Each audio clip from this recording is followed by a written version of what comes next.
From all of us at American Implement, thank you, and may God bless the American farmer and rancher.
Circle C Farms is family owned and operated. They offer a complete line of top quality farming services. Circle C Farms is now offering grid sampling and precision fertilizer applications.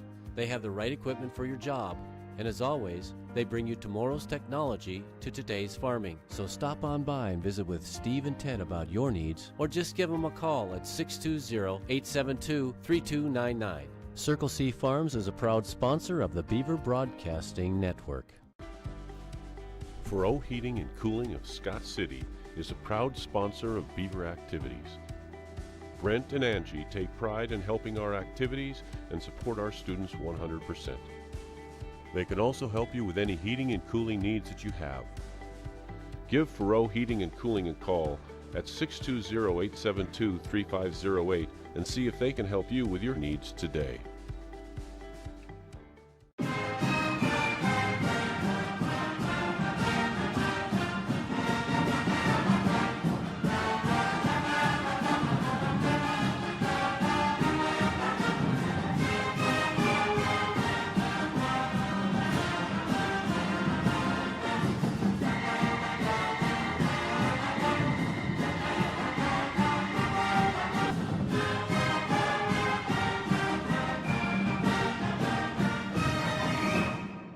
Feedyard is dedicated to investing in our facilities and staff to provide the best experience possible for the cattle feeder and, in the end, the consumers of our product. We are always in the market to purchase corn and other commodities from local producers. Call our office at 620-872-2111 for current pricing. Our dedicated employees and their families are very important to us, and we are proud of their children that are current Beavers and individuals that will grow into those roles in the future. Fairleigh Feedyard is privileged to support Scott City youth and are honored to cheer on the Beavers.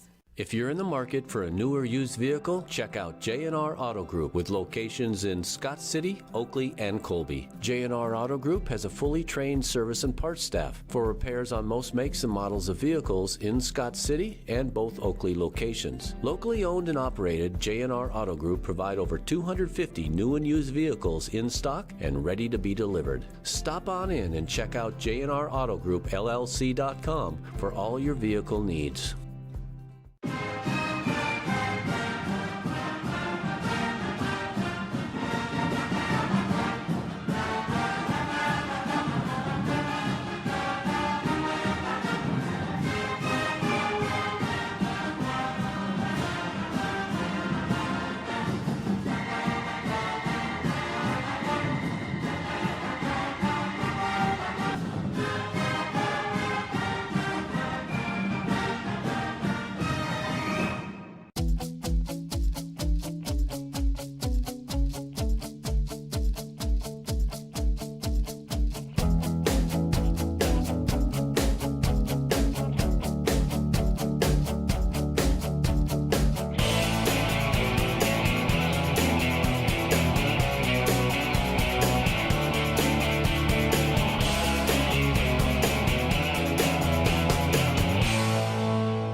ProHealth Chiropractic Wellness Centers of Southwest Kansas focuses on overall health for the entire body. Dr. James Yeager strives for the best possible health for his patients the natural way. Whether you're looking for back pain relief, through manual or computerized adjustments, or through therapy, to lose a few pounds, a healthier water alternative, or an aqua massage, come see Dr. Yeager and his trusted staff in Scott City or Garden City.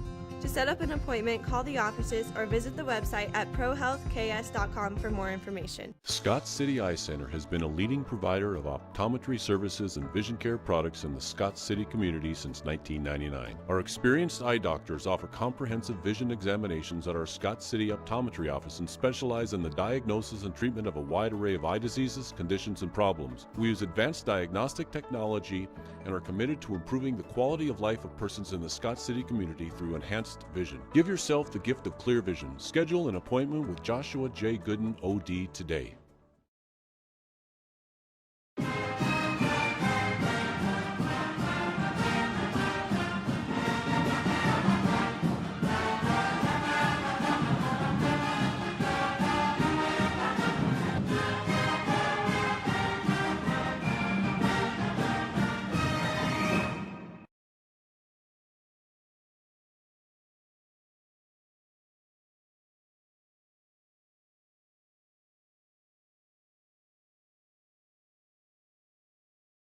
Women at every stage of life want a healthcare experience uniquely theirs, where excellence meets elegance and healthcare is personalized just for you. Scott County Hospital and Scott City Clinic's skilled physicians and nurses will help your family prepare for the birth of your baby. The private, comfortable, secure rooms for labor, delivery, and postpartum care include jacuzzi tubs for pain management during labor. Call Scott City Clinic to set an appointment today. We put our heart in healthcare.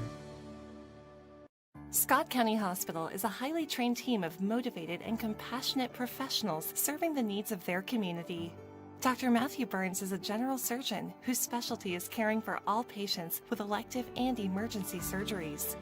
Why travel for hours when you can be seen right here in Western Kansas? Dr. Burns is specially trained in colonoscopy, gallbladder, and laparoscopic surgeries, hernia repair, wound care, and much more. Scott County Hospital. We put our heart in healthcare.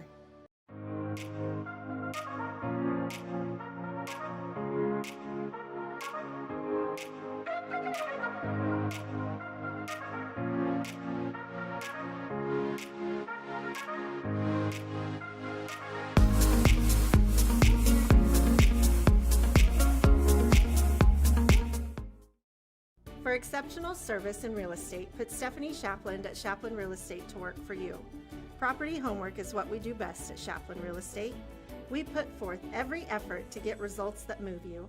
Our expertise in buying and selling residential, commercial, and agriculture property is built on the tradition of trust and thoroughness that you deserve. Shapland Real Estate takes pride in our community and in cheering on our students in all that they do. Give Shapland Real Estate a call or visit our website today. Go with the proven winner. I'm Michael Trout from State Farm in Scott City. When it comes to auto insurance, we score big with our policyholders. We score on competitive rates, on customer service, and on satisfaction and speedy claim handling. Let us quote your autos today and make you a part of the Trout State Farm team. Call or stop by Michael Trout State Farm and you can be assured of our personal best. Go with the winner, Michael Trout State Farm, Scott City.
At Turner Sheet Metal, our main goal is to enhance the comfort of your home while making sure that our customers are 100% satisfied. Need your furnace checked for the winter? Call us. Need your air conditioner cleaned for the summer? Our NATE certified technicians are the guys for the job. Turner Sheet Metal, your Bryant authorized dealer in Scott City, can also help you save up to 40% on your heating and cooling costs with a Bryant Evolution system. Call for a free estimate and let us help keep your family comfortable and safe. Turner Sheet Metal, South Highway 83 in Scott City.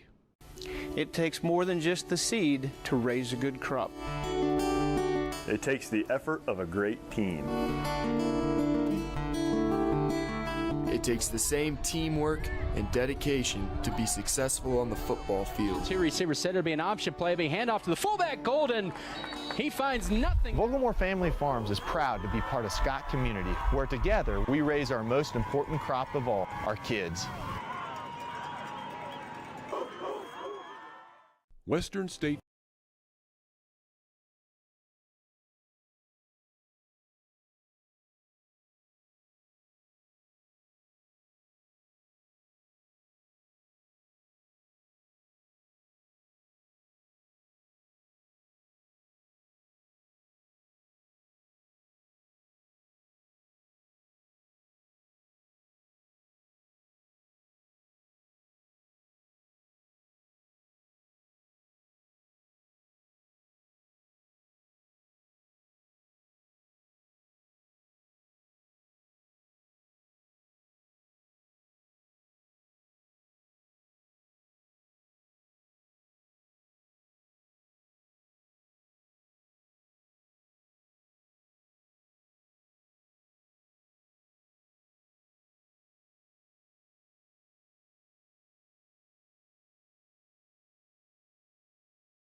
The officials tonight.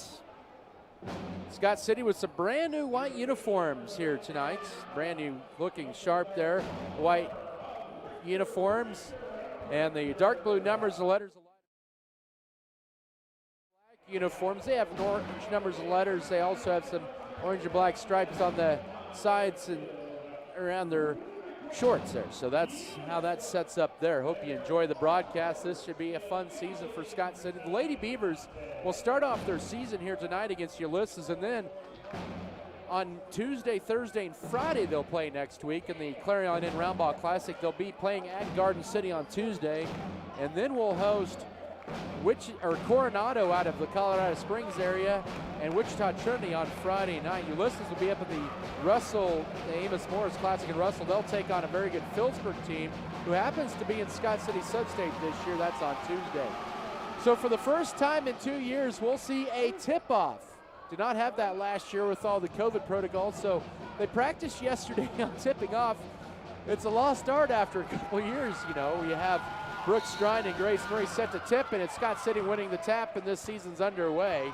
It'll be Lady Beavers moving from left to right as I see it up top here at the Scott Community Event Center. Ulysses opens up in a 2-3 zone. They have not swayed from that here in the last few years that they have had Coach Hoffmer as their head coach. Amber Lotta up top goes left corner. Ball knocked out of bounds, trying to get it to Allie Patton. Tipped out by the junior Cami Kenny. It'll still stay with the Lady Beavers 19 seconds into the season. Scott City with all 5 of their starters, their top 7 players returning from a year ago, had no seniors last year. They have 4 this year. Here's Erica Felker driving left side, cut off, skip right side. And Allie Patton with a deep 2. It's short rebound. Brooke Strine catches it, goes back to Felker, looks to penetrate. She'll jump stop now out to Lotta. She sees an alley, drives right side, takes it strong, throws it up high off the glass. She'll get 2 free throws. So Scott City with an offensive board and another opportunity to score. With 7:21 to go first quarter. A foul on Grace Murray, the 6'1 senior, her first. Lotta was 64% at the line a year ago, at 52 of 81 as the team Scott City 61%, and the free throw is nothing but nylon. Lady Beavers have won the last 4 in this series, and it's 1-0 Scott City just 39 seconds into the season. Lotta fires a second one, and it's 2-0. Lady Beavers won both their games last year, 40-17 at Ulysses, and then 56-25 in this building. Ulysses with their first possession of the year. Felker with some tight pressure on Dahlia Garcia up top. Left side to Kylie Hartman, guarded by Allie Patton as Scott City goes man-to-man in the early going. First minute of the ball game, 2-0 Scott City. Good defense by Patton. Out high, close to forcing a 5 count, but gets a screen now. Using it up is Hartman on the dribble. Patton guards are pretty tight. Hartman trying to clear out, and then we get a reach in on Amber Lotta. That'll be her first, and that'll be Scott City's first foul with 6:52 to go first quarter. It's 2-0 for Scott City. Ulysses to inbound in front of the Scott City bench. It's also great to see a pretty good crowd on hand. Of course, very limited spectators a year ago. Good defense out high by Scott City. Isis Hill finds Kylie Hartman trying to drive right side. Stuffed by Strine. And the rebound here is Scott City. Felker racing down right side, lays it up with the right hand. It's good! And she hits the deck and she is fouled. Erica Felker makes it 4-0 Scott City. With 6:38 to go first quarter. Scott City with 2 boards already. And the first foul on Cami Kenny for Ulysses, and the team's second. Felker a year ago averaged 7 points, a 73% free throw shooter. Too strong with a rebound tipped out to Felker, and Scott City already with 3 boards. Felker with the dribble up top now to Amber Lotta. Scott City surveys the 2-3 zone. Lotta takes the open 3 up top, and that bounces off. Rebound tipped. Ella Runford wisely knocks it off a Ulysses Lady Tiger underneath, and it'll still remain Scott City basketball with 6:22 here in the first quarter at 4-0 for the Lady Beavers. Scott City trying to make this a 4 or 5 point trip. Rumford, 1 dribble now. Patton up top to Felker. Couple of dribbles up top, goes right wing to Patton. She'll try the 3, and it'll be short to the right. Rebound, Ella Rumford. She saves it into play, but not quite, as she knocked it off of Kylie Hartman and then went off of Rumford. It'll belong to the Lady Tigers. 2 minutes into this ball game, 4-0 Scott City. Season opener for both teams. Just right at half court, there is Isis Hill, tight defense, and we get a quick timeout there by Coach Tim Hofferber, as Isis Hill was holding the ball right at the half court stripe and tightly contested by Erica Felker, and 1 step backward, and it's over and back, and Coach Hofferber sees his frustration. We'll actually take a full timeout with 5:56 to go first quarter, 1 minute break. 4-0 Scott City. This is Beaver basketball. Western State Bank proudly supports Scott Community High School students and athletes as they prepare for another great year of achievements. Just as our students prepare for another successful year, we encourage you to be prepared for whatever life may bring you. Stop in and talk with the knowledgeable staff at Western State Bank, whether it be a new home loan, financing for your business, or any one of our checking and savings account options. We're here to help you. Make sure to check out all of our internet banking options provided at WSBKS.com. Western State Bank, member FDIC. And as always, go Beavers! White's Food Liner is located at 1314 South Main Street in Scott City, Kansas. They are open daily from 7 a.m. to 10 p.m. Home delivery is available Monday through Friday from 8 a.m. to 5 p.m. just by calling 620-872-5854. They are a full-service grocery store offering a wide selection of varieties at affordable prices. Sign up today for their mobile app. Look for it in the App Play Store under White's Food Liner. Don't forget to visit today. Back here out of the Ulysses timeout, Scott City with the 4-0 lead. 5:50 to go first quarter. Ulysses trying to drive in. They lose the ball out of bounds. Delia Garcia, turnover number 1.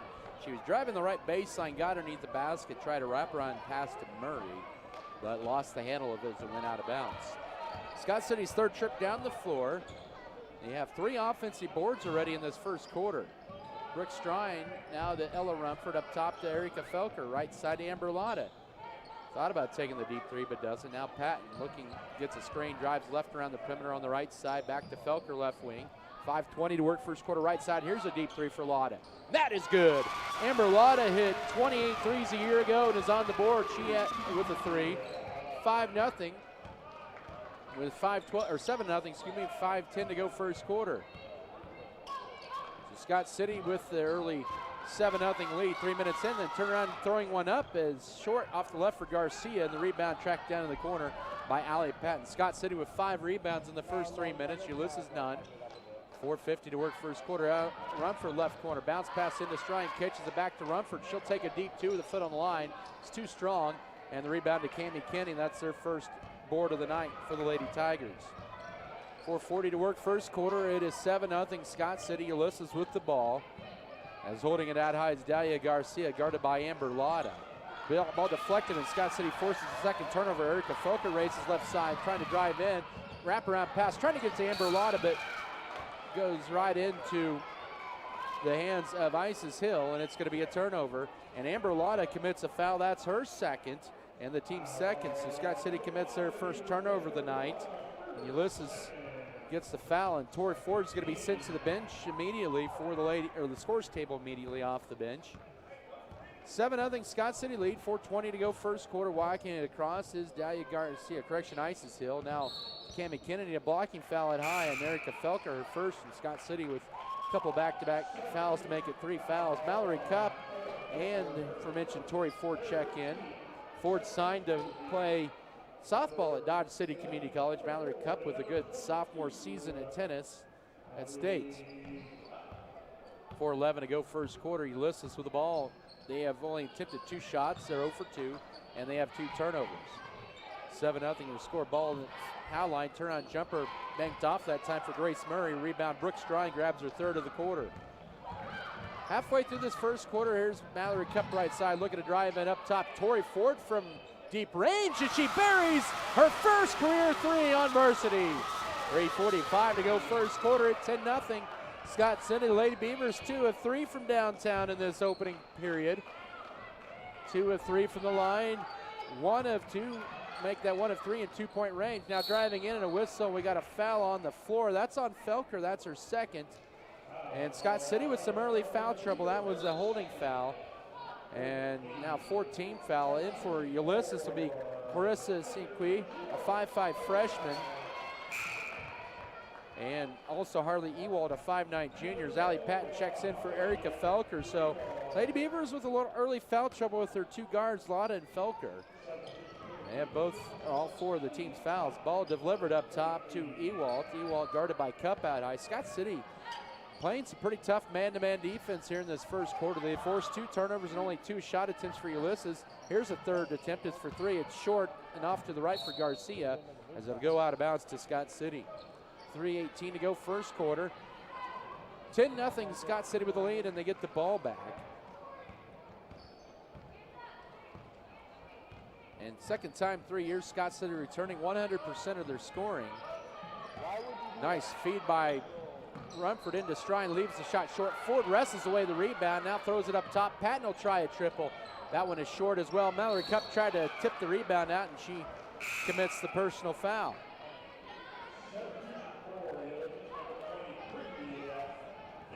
And so Daisy Ballesteros checks in for the first time for Ulysses, a 5'7" junior. Foul was on Mallory Cup, her first. So the guards for Scott City getting into some foul problems early on here. 2 for Felker and Lotta. They're on the bench. 1 for Cup. Just 2 fouls on Ulysses with 2:50 to go first quarter. We're still at 10-0 for Scott City.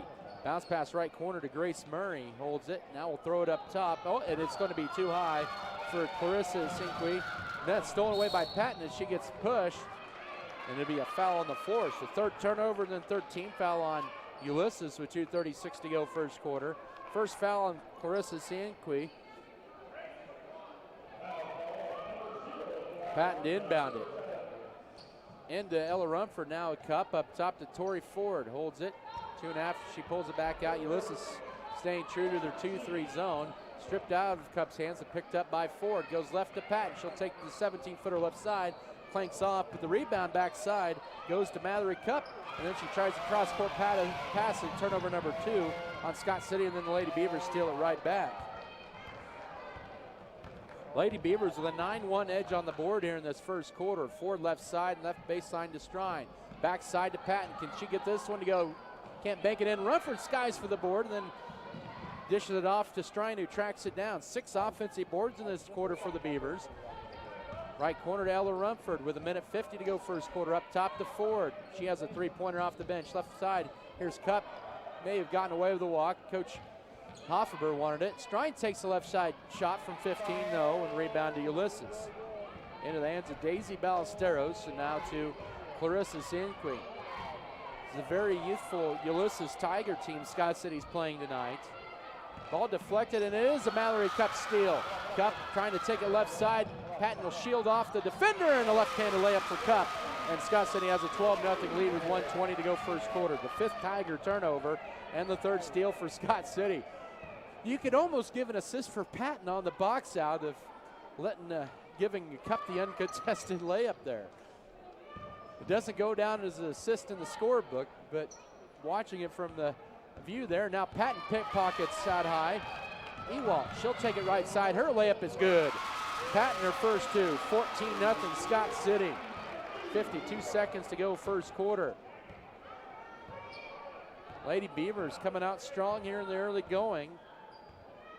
They've hit a couple of threes, couple of free throws, and now a deep 3, and that is good for Cammie Kinney. Puts Ulysses on the board with 37 seconds to go first quarter. Ends the 14-0 Scott City run to begin the ball game. 14-3, under 30 to go first quarter. Into Rumford through traffic up top to Ford, goes right side to Cup. She looks to drive in and now gets it stripped out of her hands. We're going to get a tie-up. It'll be Ulysses' ball on the possession arrow with 19.7 to go first quarter. 3rd Scott City turnover. They have a 14-3 lead here. It's been pretty good defense by the Lady Beavers around here in this first quarter. They've forced 6 turnovers. They've picked up 4 steals and have dominated the glass 10-2. Now right elbow to Grace Murray, right baseline. Here's a shot. Ewald too strong on the right baseline. Backside board for Patton with 3.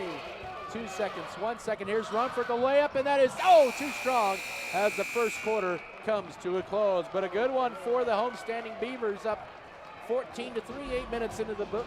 Back to the Scott City for the second quarter in 1 minute. This is Beaver basketball.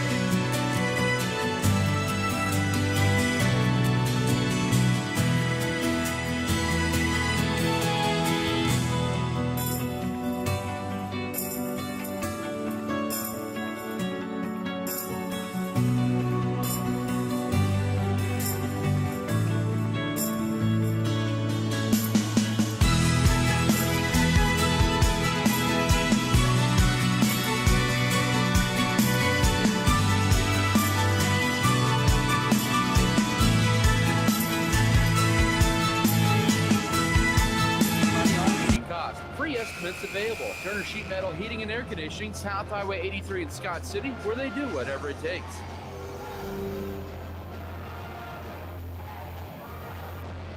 Back here inside the Scott Community Event Center, Adam Kadavy with you to be Scott City ball to begin the second quarter. With a 14-3 lead, Amber Lotta, Brinley Stevens in for the first time, as well the 5'6" sophomore Jonas Sowers in for the first time, 5'5" junior. Also Cheyenne Kramer in for the first time. So a lot of new players on the court for Scott City. Here's a three for Lotta at high switch. She hits her second three, and she has a team high 8.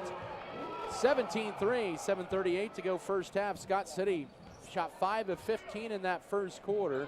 Ulysses just 1 of 6. Lady Tigers with their opening possession of the quarter, and Scott City knocks the ball out of bounds. It'll still remain Tiger basketball. Cami Kinney had the only 3 points for Ulysses. Amber Lotta with a team high 8 right now for Scott City. 5 different players scored, lob in, ball be tipped out. It'll still be Ulysses basketball.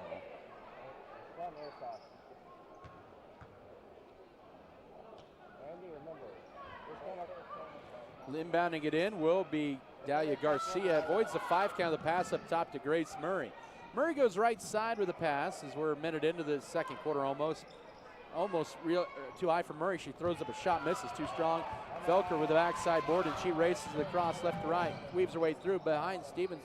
She picks it up, looking to drive in. Now up top to Amber Lotta. Right corner to Felker. She'll drive in. Floater right baseline, partially blocked. Little contact, no foul. Rebound to Ulysses. Into the hands of Isis Hill, the 5'5" senior. 6:40 to go first half. 17-3 Scott City. Jumped out 14-0 before the 3 by Cami Kinney at the end, toward the end of the first quarter. That's the only points for Ulysses. Scott City, as I mentioned, 5 different players have scored. They have forced 6 turnovers, almost forced the 7th. Shot by Murray, too strong in the whistle, and a push over the back on Kylie Hartman after a nice rebound by Kramer.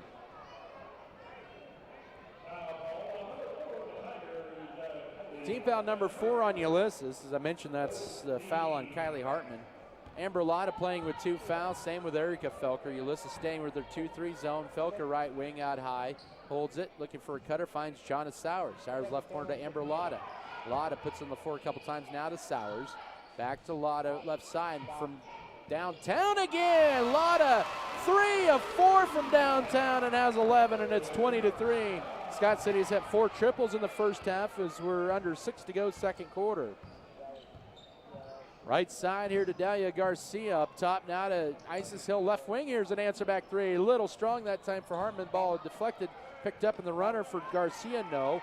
In the fight for the rebound, we're going to get a tie-up. It'll still be Ulysses ball on the possession arrow as Murray ended up winning that battle. Brooks Strine, Ella Rumford in for Scott City. Cheyenne Kramer and Brinley Stevens check out for the white-shirted Lady Beavers of Scott City, who have a 17-point lead.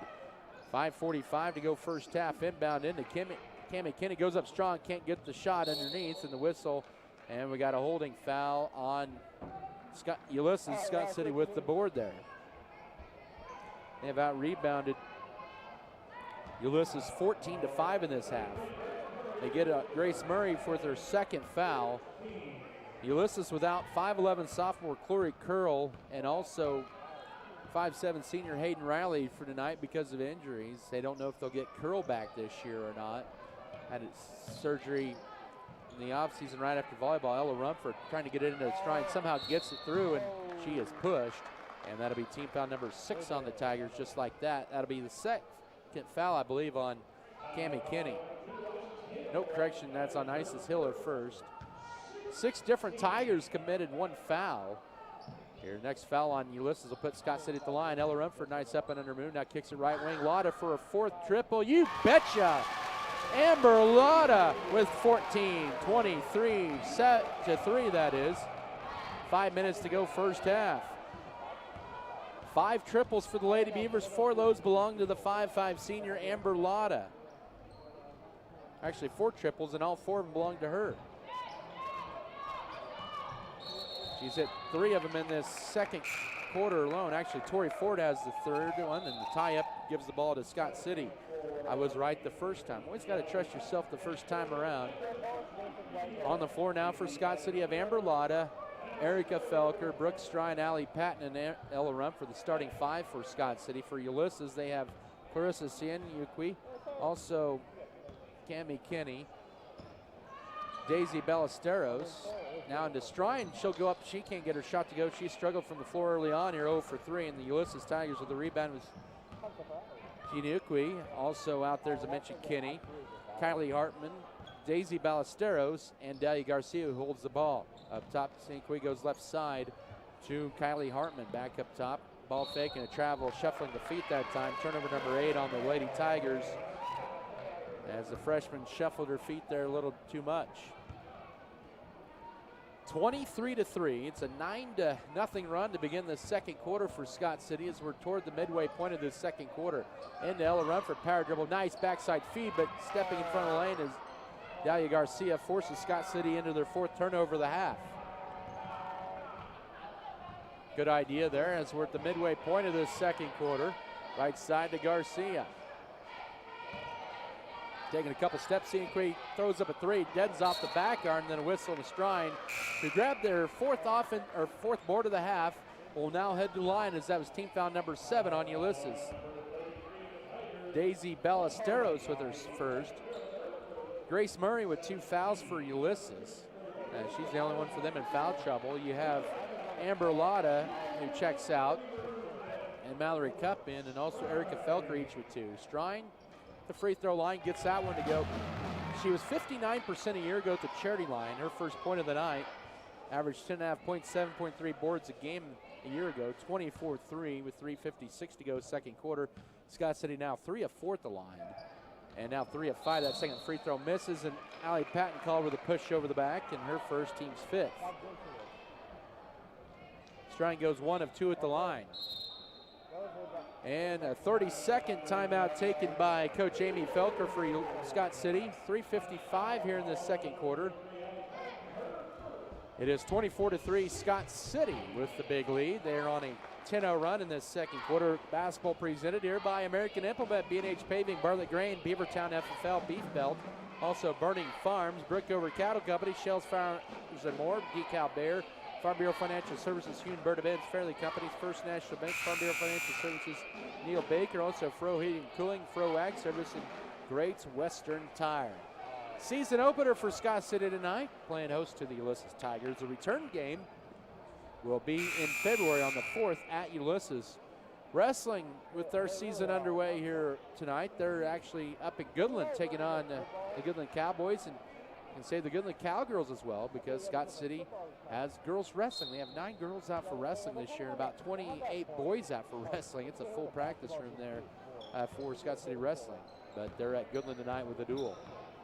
Out of the Scott City timeout, Ulysses just gets in the front court, pressure, ball deflected in the back court, and then almost thrown away by Felker, and it'll be last touch by her as the ball trickles out of bounds, and that'll get an applause from Coach Amy Felker, applauding her team's defensive effort. Yeah, Ulysses 1 for 8 from the floor, 1 of 9 from the floor.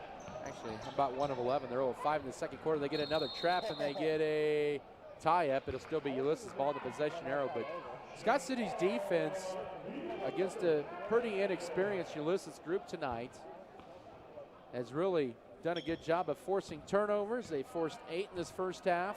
They have dominated the glass, 15-6. Patton almost commits her second foul, a little bump there, but turnover number 9 nonetheless, as she gets the steal, and then Scott City's almost lost it again. Tie up right on the nose of the Power Beaver on the court. It'll still be Scott City ball. 3:15 here in the second. And Scott City will bring back in Torrey Ford for Brooke Strine. 24-3, Scott City with a big lead. They've never trailed in this game. They had a 14-0 run to begin. Sandwiched around a Cami Kinney 3 and then 10-0 run here. Patton, ball deflected up top. That goes out of bounds. Last touch by Sianyukwi. She's a scrappy defender for the Lady Tigers out high. Scott City still maintains possession here as we're a little over 3 minutes to go second quarter. Felker with the dribble, goes right side, and they're going to get a moving screen on Allie Patton. She knocks Sinukwe to the ground. That'll be Patton's second, the team's sixth. Make that team seventh.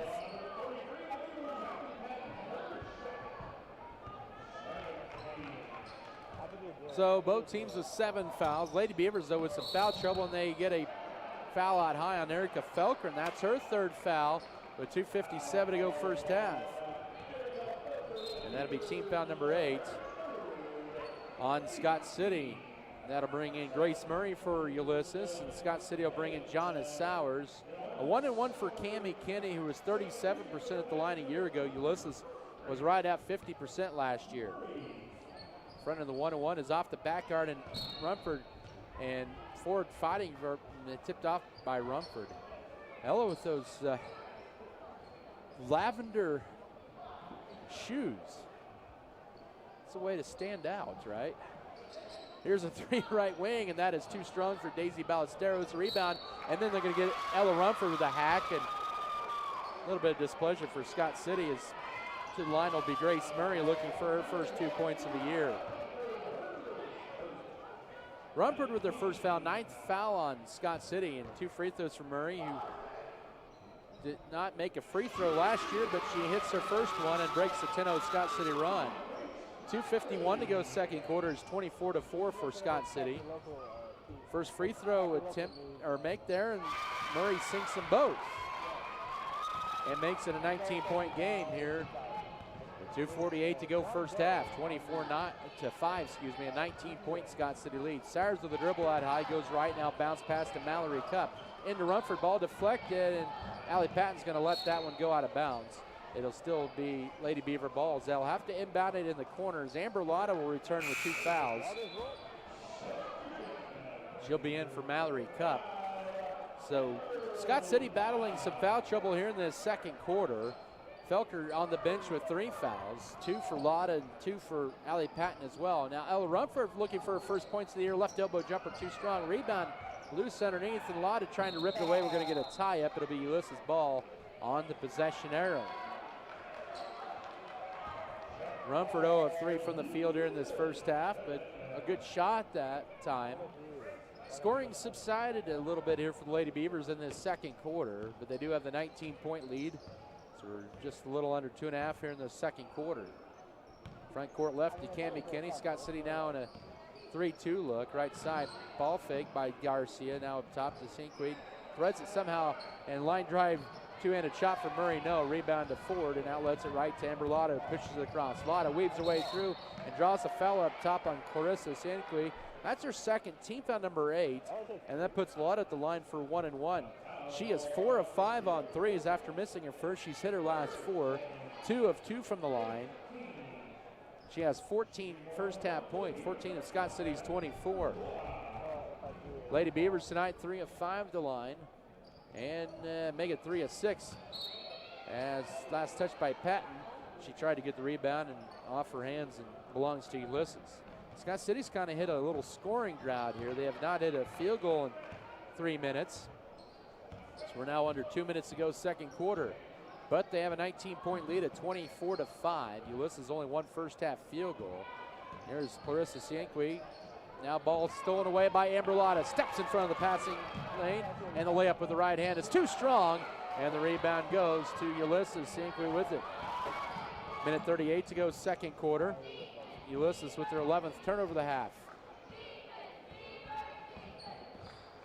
Maybe too close a range there for Lotta. She's hit 4 threes. That was her first 2-point attempt, and now stuffed by Lotta, and we're going to get a tie. Good job by Lotta tying the ball up. It'll be Scott City ball in the possession arrow here with 1:25 as Brooks Strine in for Ella Rumford here with a minute 25 to go second quarter. Lady Beavers without a field goal over the last 4 minutes, but they have a 19-point cushion at 24-5. Lotta moves it left to right here. Right side to Allie Patton, holds it, puts it on the floor a couple times. She's playing in there with 2 fouls. Sowers left side to Tori Ford, who's hit a first quarter 3. Tried to get a screen, couldn't get it. Now Sowers left wing, minute 5 to go first half. Up top to Lotta, quickly guarded out high. She'll split the 2 defenders, drive in, throw it, try to floor it into Tori Ford, and will throw it out of bounds, and a nice toss back in by Olivia Knoll with the pom-poms and everything back into play. It'll be turnover number 6 on Scott City. As Mallory Cup back in for the Lady Beavers, replacing Amber Lotta. Coach Amy Felker does not want her to get her 3rd foul before halftime. And Lotta limping a little bit as she heads to the bench here in the 2nd quarter. Under a minute to go. For the last 2 minutes, we've been stuck at 24-5. Murray now right side, and almost a pushing foul on Allie Patton, and she got lucky and did not commit her 3rd foul. Pass tipped out of bounds. Ballesteros to inbound it for the Lady Tigers. Does so to Cianqui. She'll try a right corner 3 and bury it. 24-8 with 42 seconds to go first half, and she has her first 3 points of her Tiger career, the freshman.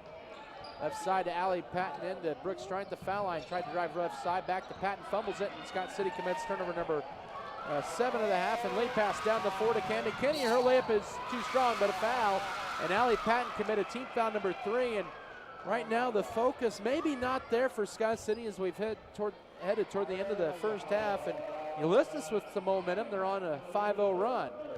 So now Patton with 3 fouls here and their 10th team foul. Free throw for Kenny bounces off. 26.1 to go first half. So Ella Rumford checks in for Patton, and that's one thing I think will have to be discussed at halftime, or you think will be discussed, is the free throw number 2 misses for Kenny. She's 0-4 at the line, and Rumford with a clear rebound, and she's now headed to the line for a 1-and-1. 25.2 seconds to go first half. As Daisy Ballesteros picks up her 2nd, the team's 9th. Rumford a year ago was 42% at the line, averaged 4.5 points. Free throw is good, and she gets her first point of the night and gets the bonus, makes this a 25-8 game. 25.2 to go first half. Scott City has not had a field goal in the last 5 minutes. Their last 2 points have come from the line. It breaks a 3.5-minute drought. Second free throw no good, but followed up no by Strine. She was falling back in the rebound to Ulysses Cammie Kenny. Ulysses got more aggressive at the board here in the 2nd quarter. Now Murray in transition, shot to the left, and the rebound to Mallory Cup. Here's Ella Rumford with 10 seconds. She brings it across, and now Pot stops to Sowers to Strine with 3 seconds. Drives to the foul line. Her line drive shot is good. Right as the first half comes to an end, and Scott City will take a 19-point lead in the locker room at 27-8. Halftime show to begin after this 3-minute break. This is Lady Beaver basketball. Then come on by the new and improved Wagon Wash, located at 501 Jackson Street in Scott City, Kansas. We added on a dog wash for your pet's hygienic needs. There are 6 different modes you can choose from: shampoo, oatmeal conditioner, rinse, odor control, flea and tick, and blow dry. Our facilities are regularly cleaned, and we have a vending machine full of treats for you and your pet. Follow us on Facebook at Wagon Wash Car Wash. The dedicated team at Norder Supply is passionate about assisting our customers in achieving maximum net return per acre. That is how we define our success. Through unparalleled agronomic advice and best-in-class customer service, you can depend on us to do what is best for your operation. Ask them today about their spot-on service and how it can fill your needs. Norder Supply. Plain talk, exceptional results. Deeply rooted in the heart of western Kansas, Bogomore Family Farms is an efficient, team-driven, goal-oriented farming operation dedicated to hard work, moral integrity, community involvement, and environmental sustainability. Our diverse and knowledgeable team utilizes cutting-edge technology to incorporate practices that increase the productivity and profitability of the land. The land we farm is our livelihood and our future. For more than 65 years, Tetro has been the region's leader in intelligent, efficient, and budget-friendly plumbing and HVAC. Through pre-construction, intelligent construction services, commercial and industrial service, residential plumbing and HVAC service, the company's values of respect, excellence, and determination can be seen through everything we do. Tetro commits to provide reliable services through team enrichment, training, and technology to be the contractor of choice.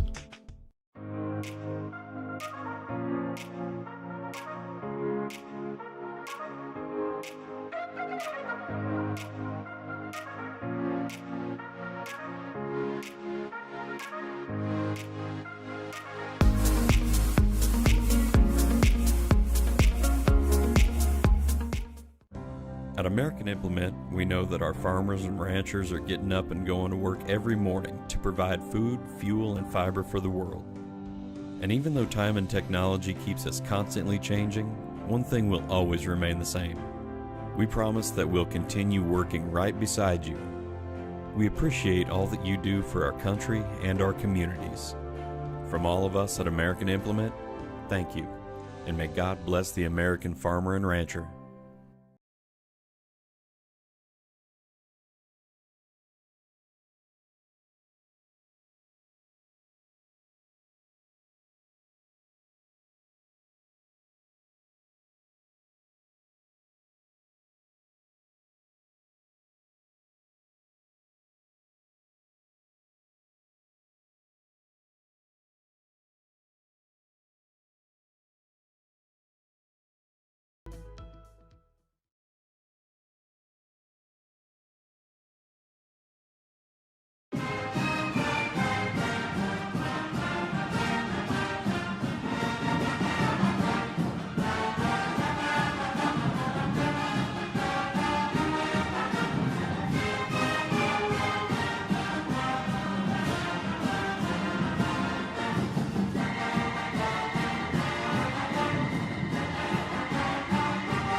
Circle C Farms is family owned and operated. They offer a complete line of top quality farming services. Circle C Farms is now offering grid sampling and precision fertilizer applications.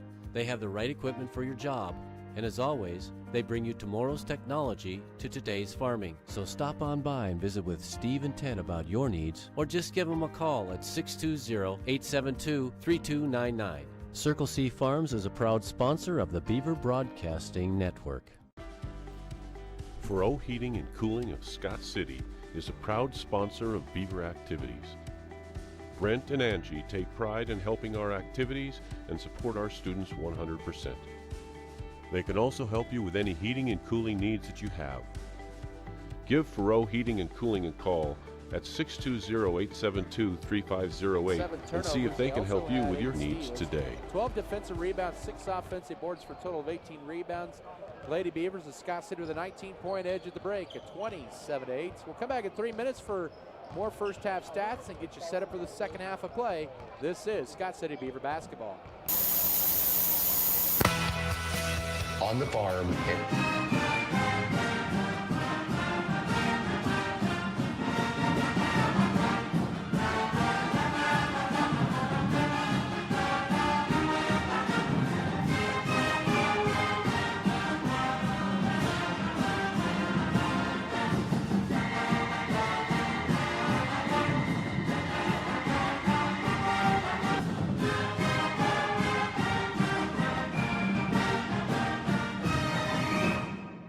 Feedyard is dedicated to investing in our facilities and staff to provide the best experience possible for the cattle feeder and, in the end, the consumers of our product. We are always in the market to purchase corn and other commodities from local producers. Call our office at 620-872-2111 for current pricing. Our dedicated employees and their families are very important to us, and we are proud of their children that are current Beavers and individuals that will grow into those roles in the future. Fairleigh Feedyard is privileged to support Scott City youth and are honored to cheer on the Beavers.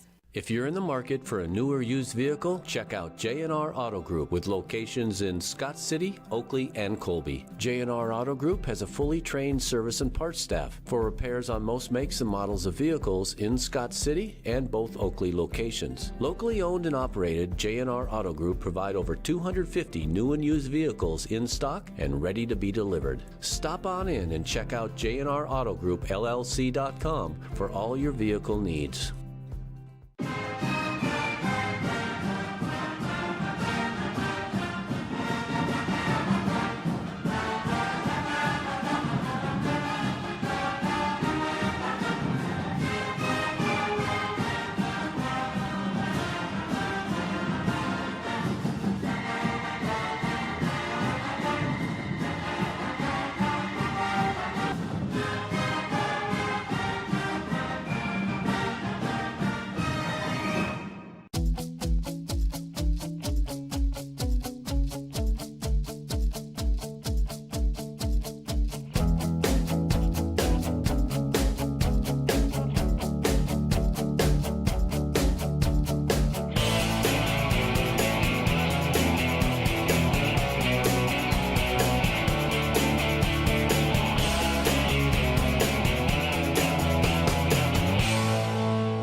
27-8 here for Scott City as they lead the Ulysses Lady Tigers here.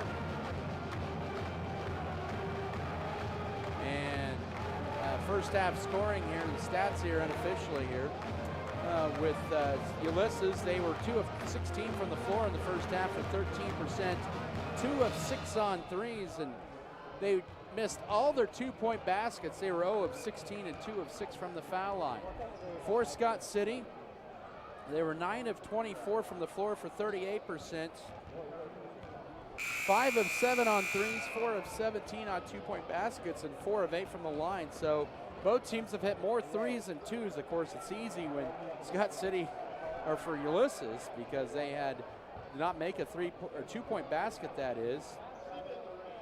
They've hit 2 threes. Scott City with 5 threes and 4 2-point baskets. It'll be Scott City ball to begin the third quarter here with Allie Patton and Erica Felker. Those two have 3 fouls. Brooke Stry and Amber Lotta. Lotta with 2 fouls in the first half, and then you also have Ella Rumford. Ulysses, they have yet to break their head. It'll be Tiger ball to begin this second half with Dahlia Garcia, also Isis Hill, Grace Murray, Cammie Kenny, and also Kylie Hartman.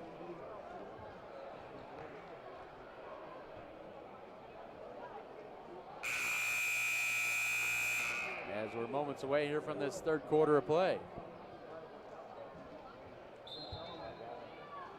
Second half officially underway with Dahlia Garcia inbounding it into Isis Hill. Lady Tigers go left to right here this half. Left side over to Kylie Hartman. Hartman holds it. Now trying to clear out tight defense by Felker. She has to be a little extra careful, not pick up a 4th foul. Scott City opens up in a 2-3 zone, begin the second half tight. Good defense by Felker, not committing the foul, forcing a 5 count and a turnover. You can see Coach Amy Felker kind of, their hands on her head, says, don't go too hard there. And you pick up your 4th foul, but she forces the Ulysses 13th turnover of the night. First possession for Scott City this half. It's skip pass right side to Allie Patton with a deep 2. She had her toe on the line. It's short. Planks out the right. Ella Rumford saves it into play. Tried to knock it off a Lady Tiger. Missed the shot and into the hands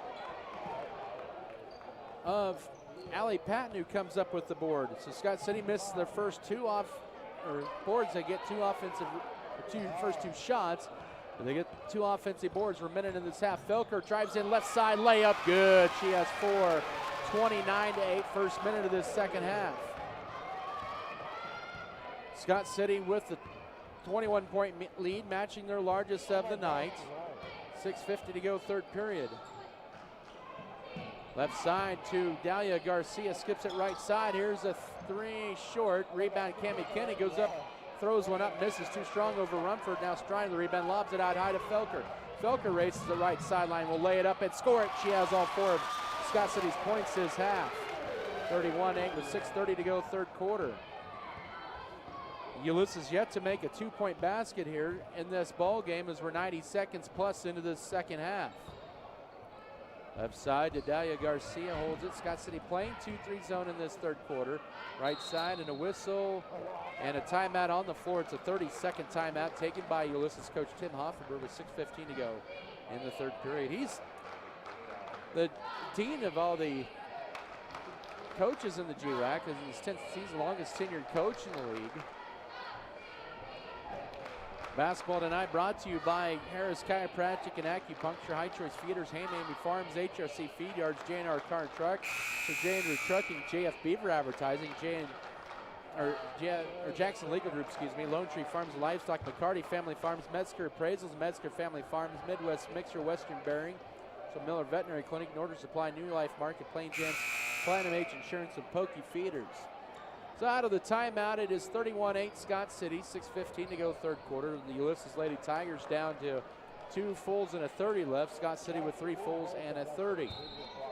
Ulysses ball out of the timeout. With it is Isis Hill.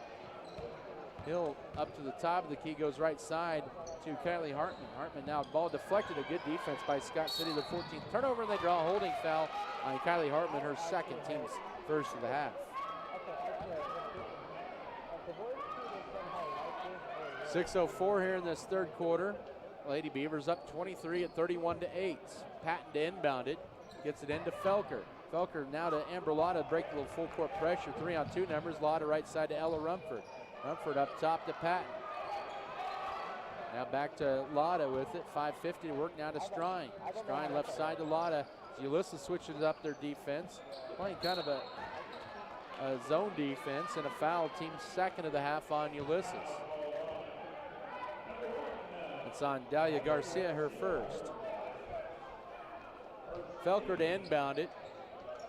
Will lob it into Strine. She'll catch it. Shot up short. Rebound Patton. She is bodied up there by Grace Murray, who commits the push, her third. And that's the team's third of the half with 5:43 here in this third quarter. So Ulysses with Grace Murray with 3. That was 33 fouling number 33, and both number 33s have 3 fouls. And whew, that's a lot of threes. As Clarissa Cianqui will check in for Isis Hill, They'll keep Murray in there with her size. Into Strine, she'll catch it, and this time she will score it. She has 5, and it's 33-8 with 5:38 to go third quarter. So Scott City's used big runs to open up the halves. 6-0 run for Scott City in this half. They've used runs of 14 and 10 to open up quarters in the scoring. Murray inside the paint, drives in, and throws one up too strong. Rebound tipped it in the hands of Allie Patton, her 4th board of the night. And now Lotta will race it coast to coast. Will go around Candy Kinney and lay it up for her 16th point. 35-8 with 5:13 to go third quarter. Nice strong move coast to coast by the 5'5" senior. 3 minutes into the second half, ball deflected, picked up though out high left by Dalia Garcia. Here's a deep 3. Chucked up and off the back iron. Rebounds Ella Rumford for Scott City, her 5th board of the night. In transition, Strine, uncontested right in, a layup is good. She has 7, 37-8, and 4:50 to go third quarter. It's a 10-0 run to begin this half, and a 13-0 run in the ball game for Scott City. Oh my God. And a foul out high.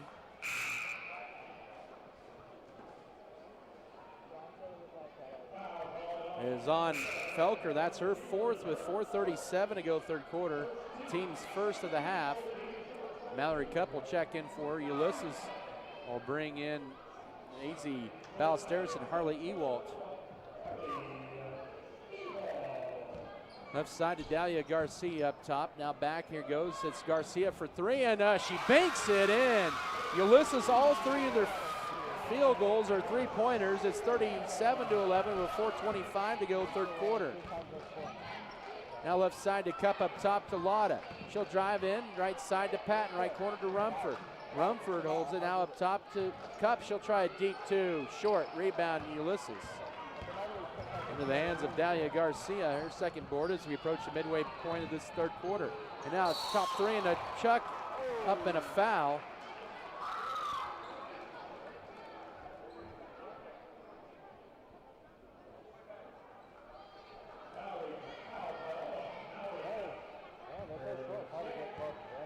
Second foul on Cup, 2nd team foul, and 3 free throws coming up. First free throw misses.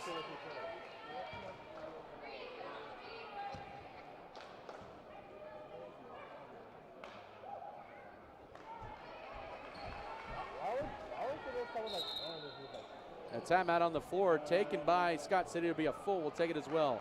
4:03 here in the third. 37-11 Scott City. Back in a minute. This is Beaver basketball.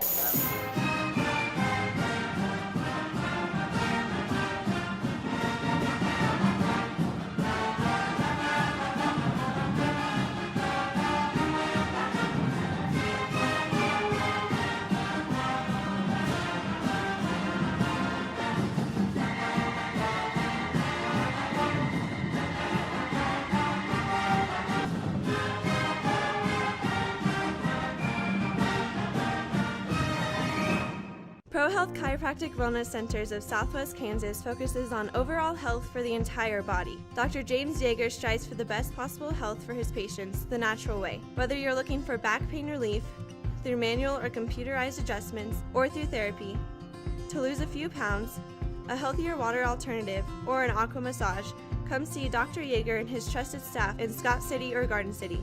To set up an appointment, call the offices or visit the website at prohealthks.com for more That's information. video or telephone company. We're in the connecting Southwest Kansas business. We're proud to connect our local Southwest Kansas communities to the world so you can thrive living in rural Kansas. Pioneer Communications. We're your community. Connected.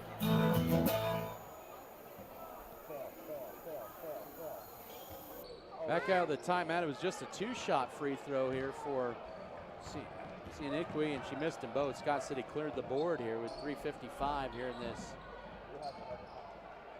third quarter. Scott City with a 37-11 lead. Strine with it. Bullet pass left side to Ella Rumford, looking for a first field goal. Turns it down up top now to Ford. Strine with 7 points. Now left side. They'll work it to Rumford. Ball fake looking into Strine, who posts up, catches it. Goes bank shot left side. Can't get it to go. Ford can get the rebound into the hands of Dahlia Garcia for Ulysses. 37-11, under 3.5 to go, third quarter.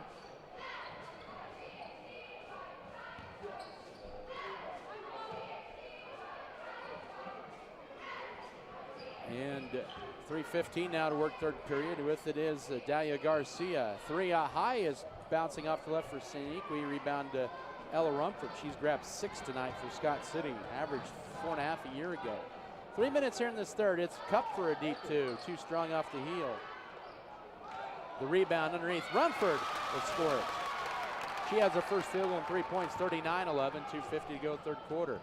Scott City pushes the lead up to 28. Matching their second largest of the night. Their largest was 29 a couple of minutes ago at 37-8. Dahlia Garcia with it up top. Now left side to Clarissa Sianiqui. Almost double dribble. Yeah, she did double dribble there. Turnover number 15 on Ulysses. They will bring in Grace Murray as well as Isis Hill.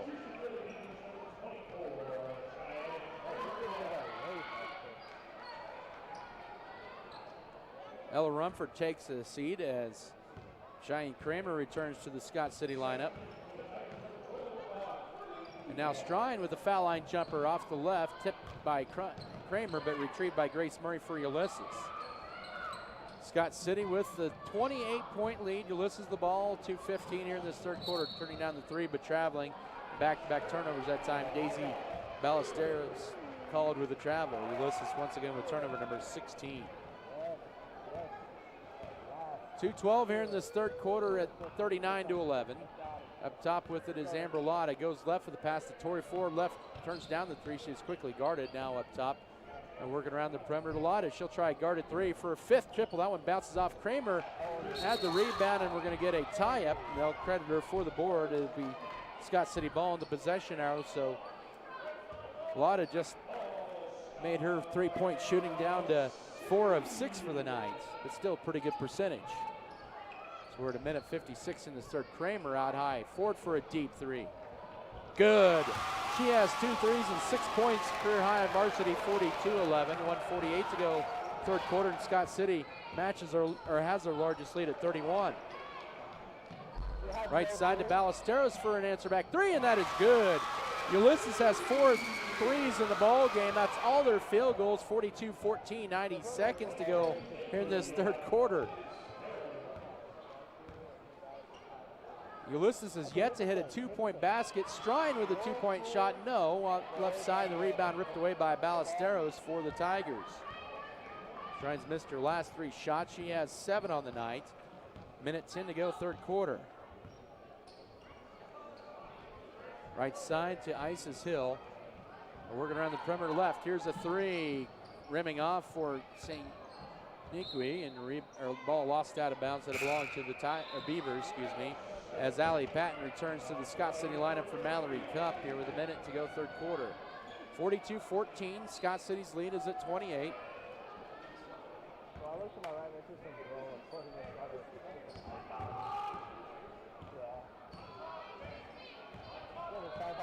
And right side to Tori Ford with it here. 50 seconds to work now to Allie Patton. Patton, and it goes to Kramer. Here's Ford right side. Bank shot too strong. Rebound tipped to Strine. Goes up and she's fouled. Strine with 7 rebounds and 7 points. 2 free throws coming. She's 1 of 2 at the line. First foul on Harley Ewald, the 4th team foul on Ulysses this half.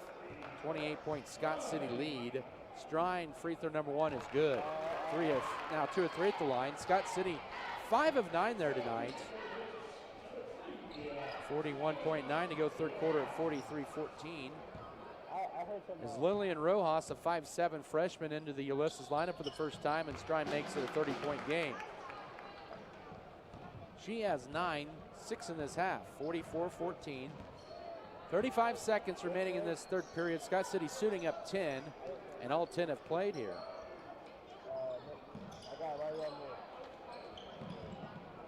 27 seconds, ball stripped, and it's stolen. Here's Strine, lead pass down the floor on the 17th. Ulysses turnover, and the layup is good left side. Amber Lotta with 18, 46-14, 15 seconds to go. We're going to have a running clock in this fourth quarter. It's a 19-6 run and a 19-8 run.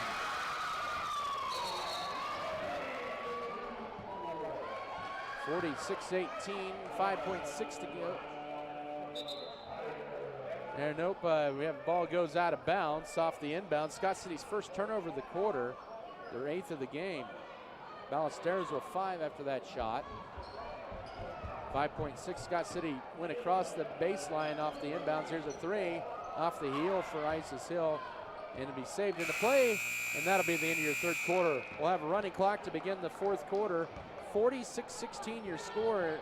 We'll be back in 1 minute. This is Beaver basketball. Scott City Eye Center has been a leading provider of optometry services and vision care products in the Scott City community since 1999. Our experienced eye doctors offer comprehensive vision examinations at our Scott City optometry office and specialize in the diagnosis and treatment of a wide array of eye diseases, conditions, and problems. We use advanced diagnostic technology and are committed to improving the quality of life of persons in the Scott City community through enhanced vision. Give yourself the gift of clear vision. Schedule an appointment with Joshua J. Gooden, OD, today.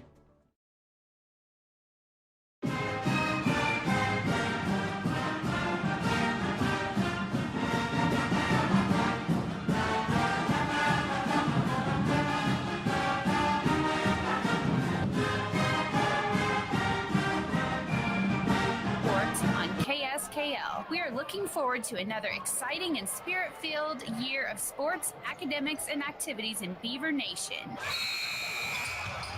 Go Big Blue!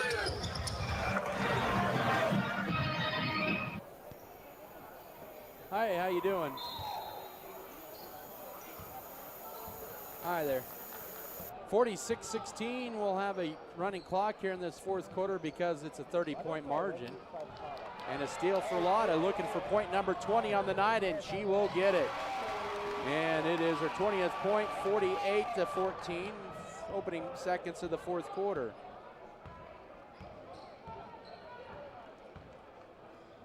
Scott City building up a huge lead there, an 18th Tiger turnover. She leads Lotta with now 20 points tonight. Hit 4 threes, Strine with 9 to add a whistle underneath and a whistle and a foul. 2 free throws coming. 7:19 to go.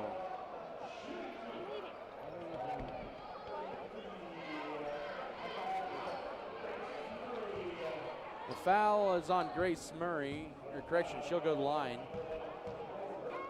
Corey Ford picks up the foul first. Team free throw number 1, no good.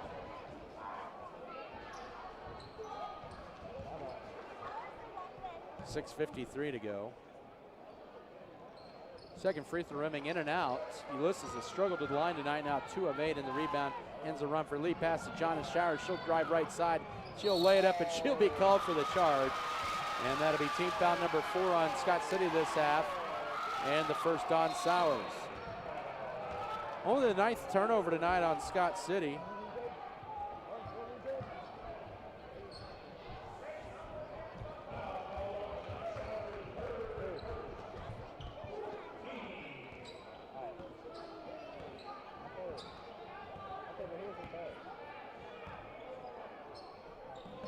And inbound in here is Grace Murray. Her line drive halfway in and out. And the rebound, the whistle. We got a tie-up. Position arrow favors Scott City as Rumford ends up with the rebound.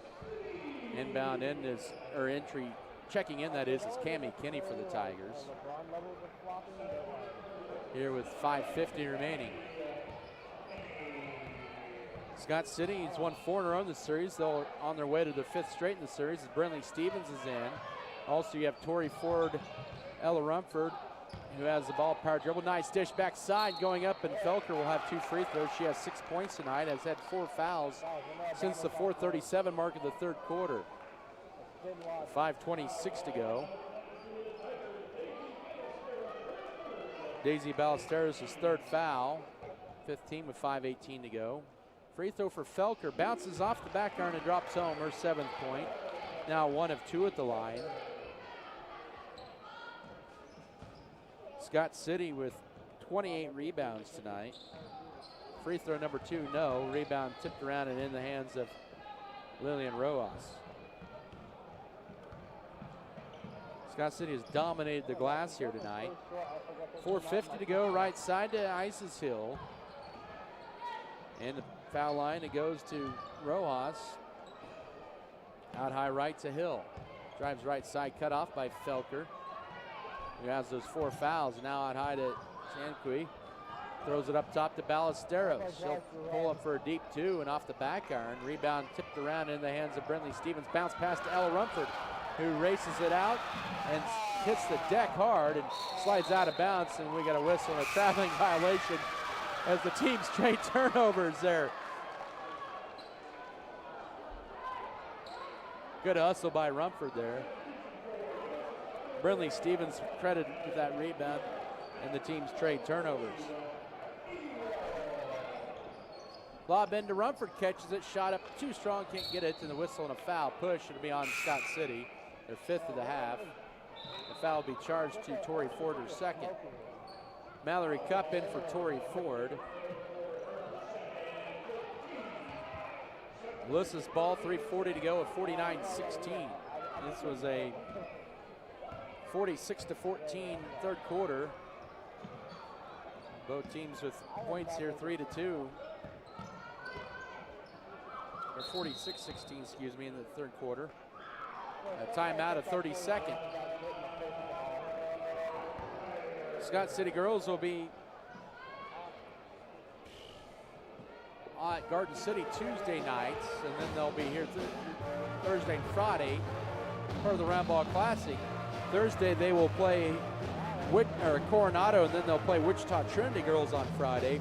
The Scott City boys will play Thursday, Friday, and Saturday down in the Round Ball Classic. Thursday night they'll play Coronado, and then Friday night they'll play Life Prep. That's different from the girls' opponents. And then Saturday they will play Liberal down in Garden City. 49-16 with 3:26 left. It'll be Ulysses with the basketball out of the timeout. They will get it in from Lillian Rojas to Marissa Sanqui. And now goes over to Dalia Garcia. Ball right side, ball fake here by Sanqui. Now left side, here's a 3 left side, good. Dalia Garcia with 2 threes and 6, 49-19, excuse me. 3:07 to go. They have 5 threes tonight due to the Lady Tigers. 5 of their 6 field goals are threes. Here's Sowers driving right side, pulling up for a 2. Bounces off, rebound Mallory Cup, her follow no. Cup grabbed her 3rd board in the process, and the rebound goes to Ulysses.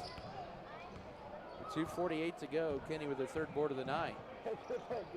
49-19, 2:40 to go. Working around the perimeter, Dalia Garcia, who has put up 2 second-half threes. And now Lillian Rojas for 3. No, rebound. Felker has it, and will bring it across for Scott City. Felker with her 3rd board of the night, trying to get it to Brinley Stevens. Pass sails out of bounds, too high for her. As Ford to check in, Ulysses to bring in.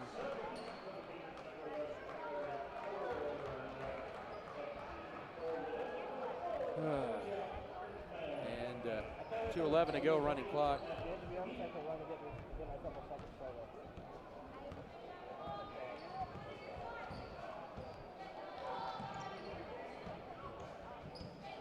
Under 2 to go up top, left side. It is Jaden Heaton, a 5'5 junior, in for the first time tonight. Ball deflected for Hartman, and we got a whistle and a hard foul. That'll be, I believe, on Ulysses with a minute 47 to go. With a push is Hartman, her third, team 6. Turnover back to Scott City.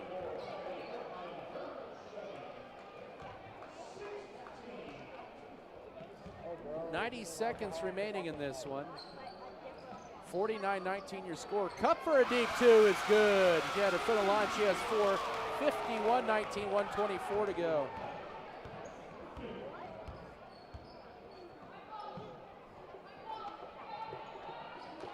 And now a 3 left side, it rattling halfway in and out for Garcia. And the rebound goes to Scott City, is pushing the cross as Felker. Final minute in this one. Felker with it. She has 7 points tonight, and a push out high on Dahlia Garcia, her second, team 7th, and she'll look for points 8 and 9. Just 1 of 3 at the line is Felker.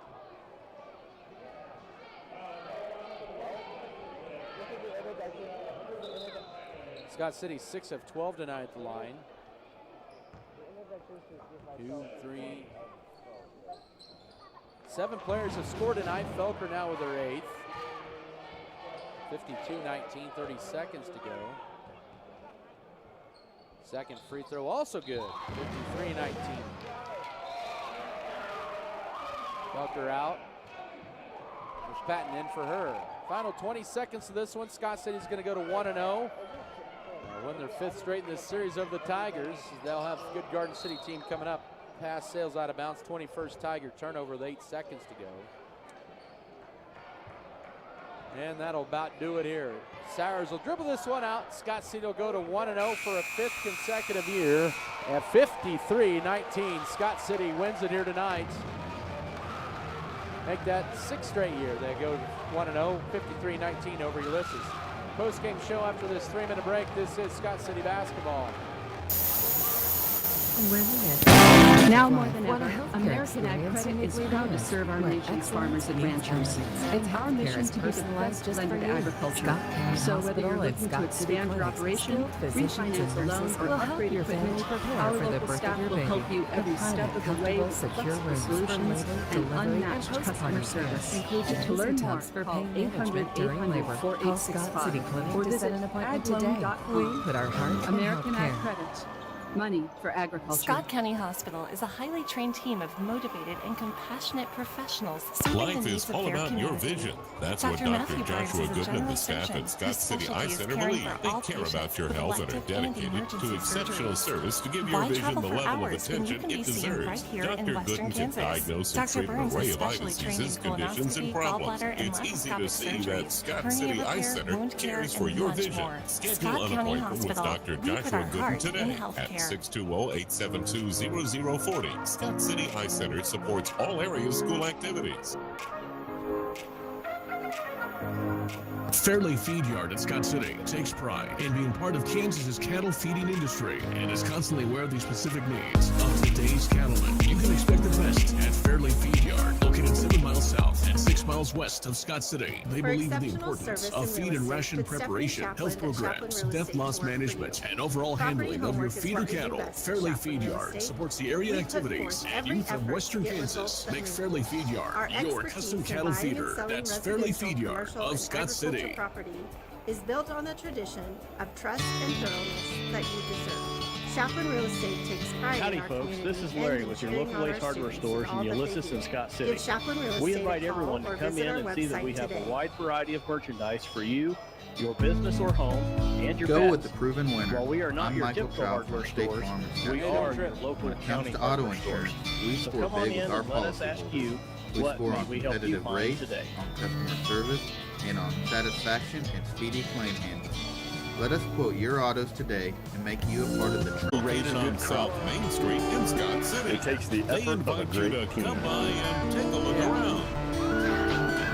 It takes the same teamwork and dedication Scott City to Lady be Beavers successful on the 1-0 to football start the field. 21-22 Two receiver setter being option play, being hand off to the fullback Golden. He finds nothing. Boglemore Family Farms is proud to be part of Scott community, where together we raise our most important crop of all, our kids.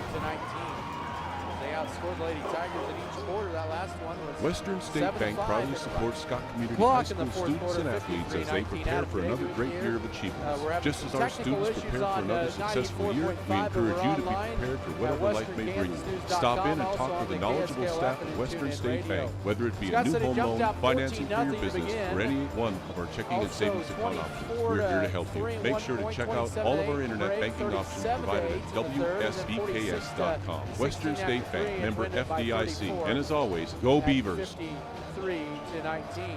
White's Food Liner is located at 1314 South Main Street in Scott City, Kansas. They are open daily from 7 a.m. to 10 p.m. Home delivery is available Monday through Friday from 8 a.m. to 5 p.m. just by calling 620-872-5854. They are a full-service grocery store offering a wide selection of varieties at affordable prices. Sign up today for their mobile app. Look for it in the App Play Store under White's Food Liner. Don't forget to visit today.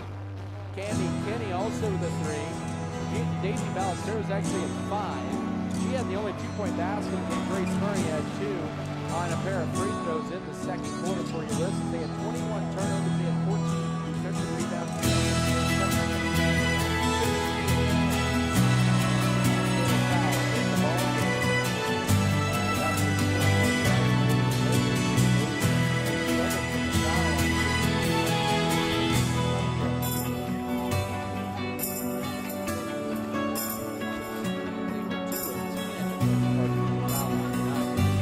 Scott City, they were led by Amber Lotta with 20 points. Also,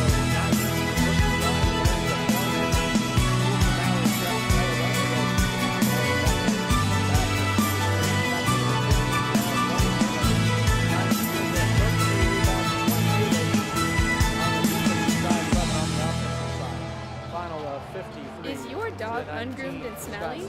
Then come on by the new and break. improved When we Wagon come back, we'll have our located boys at 501 pregame. We'll come Jackson back with Street head in coach Scott City, Ryan Kansas. Gentry on the boys' We side. added on a dog Back in 2 wash for minutes your of pet's Beaver hygienic basketball. needs. There are 6 different modes you can choose from.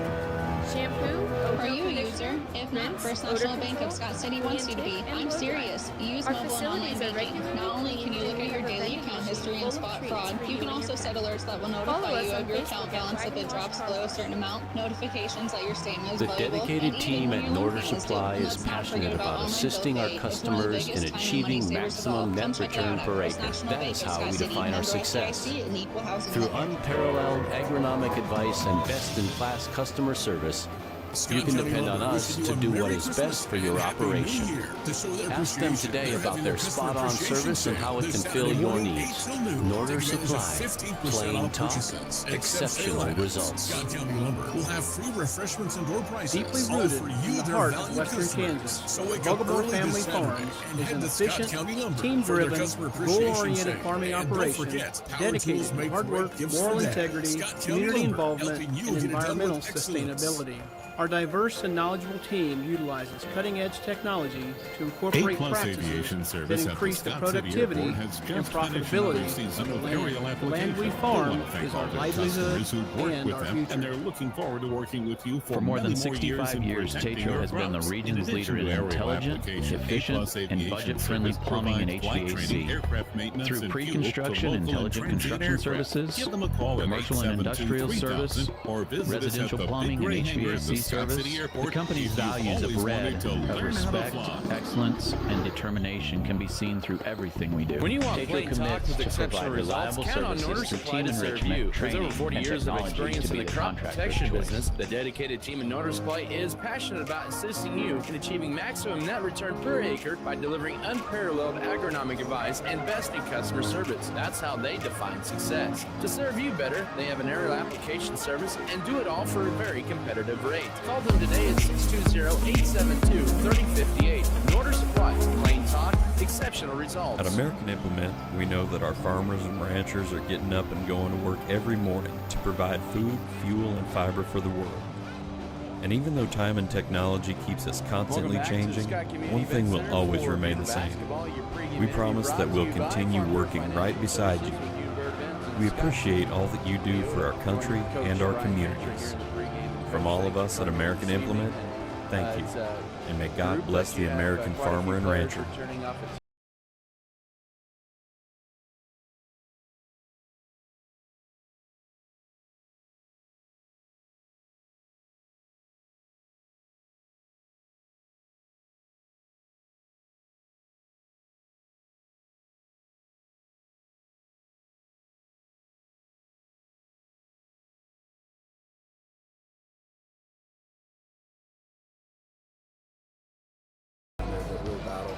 and our guards. Our guards are not separated by that much.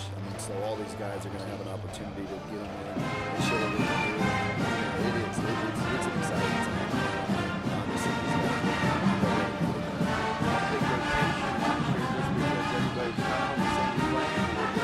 feel like that you're going to have a pretty good size rotation again?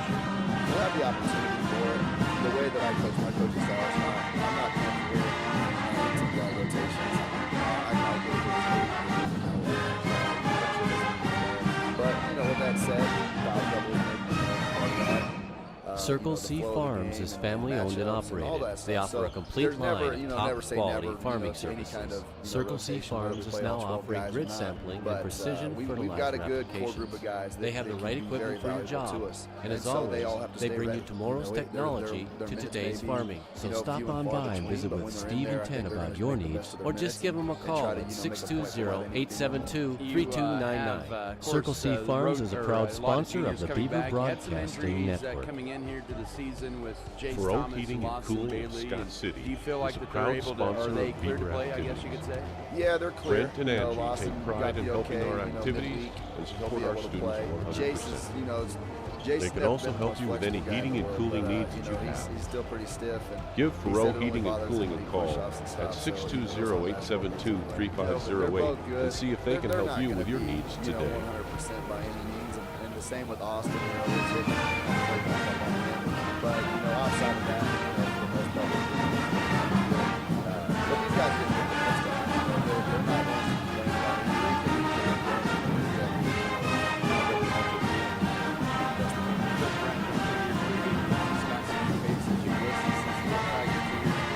Won 6 games a year ago, but lost a really great chunk of their scoring. One player returning from Fairleigh Feedyard is dedicated to investing in our facilities and staff to provide the best experience possible for the cattle feeder and, in the end, the consumers of our product. We are always in the market to purchase corn and other commodities from local producers. Call our office at 620-872-2111 for current pricing. Our dedicated employees and their families are very important to us, and we are proud of their children that are current Beavers and individuals that will grow into those roles in the future. Fairleigh Feedyard is privileged to support Scott City youth and are honored to cheer on the Beavers. If you're in the market for a new or used vehicle, check out J&R Auto Group with locations in Scott City, Oakley, and Colby. J&R Auto Group has a fully trained service and parts staff for repairs on most makes and models of vehicles in Scott City and both Oakley locations. Locally owned and operated, J&R Auto Group provide over 250 new and used vehicles in stock and ready to be delivered. Stop on in and check out J&R Auto Group LLC.com for all your vehicle needs. Gentry here, Scott. Momentarily, we'll get to that here in a little bit. But in the meantime, we'll talk about a Lady Beaver victory. Discussing Lady Beavers today tonight over the Ulysses Tigers. Joining me here, Coach. Coach, congratulations. 1-0 for you guys to start the season. I think as much as it was probably offense for you guys, I think really this good start has to be attributed to the defense early on. Our defense really stepped up at the very beginning, switching from one defense to the other. Our man defense really picked it up and got him really baffled at the beginning. So that really created some things for our offense. So, yeah, defensively started out really strong for us. And, defense led the offense, I think you were saying, had a big start. It's kind of unusual. It was all for 3 early in that first half for you guys. Amber got you guys off to the hot start. Amber really stepped up tonight. She was ready to play. She was focused, and she just had confidence in her shots, and I'm thankful for that. She's a great player. She worked hard, and she had a great game for us. You suited up 10 players. You got to play all 10 there, but really a lot of them brought something a little extra out there to help out here tonight. All 10 of them, I told them at the end of the game that they all contributed, whether it was rebounding or playing defense or, getting the pass to somebody. We really stepped up as a team, and we helped those younger players that haven't had that experience step up and understand what was happening. As the game went along, it felt like Brooks kind of felt a little comfortable. She had to face a pretty good defender here tonight. Yeah, her shot was going earlier. She did have 3 points in the first half, but that last line drive shot in the second half really got her some confidence to perform in the second half.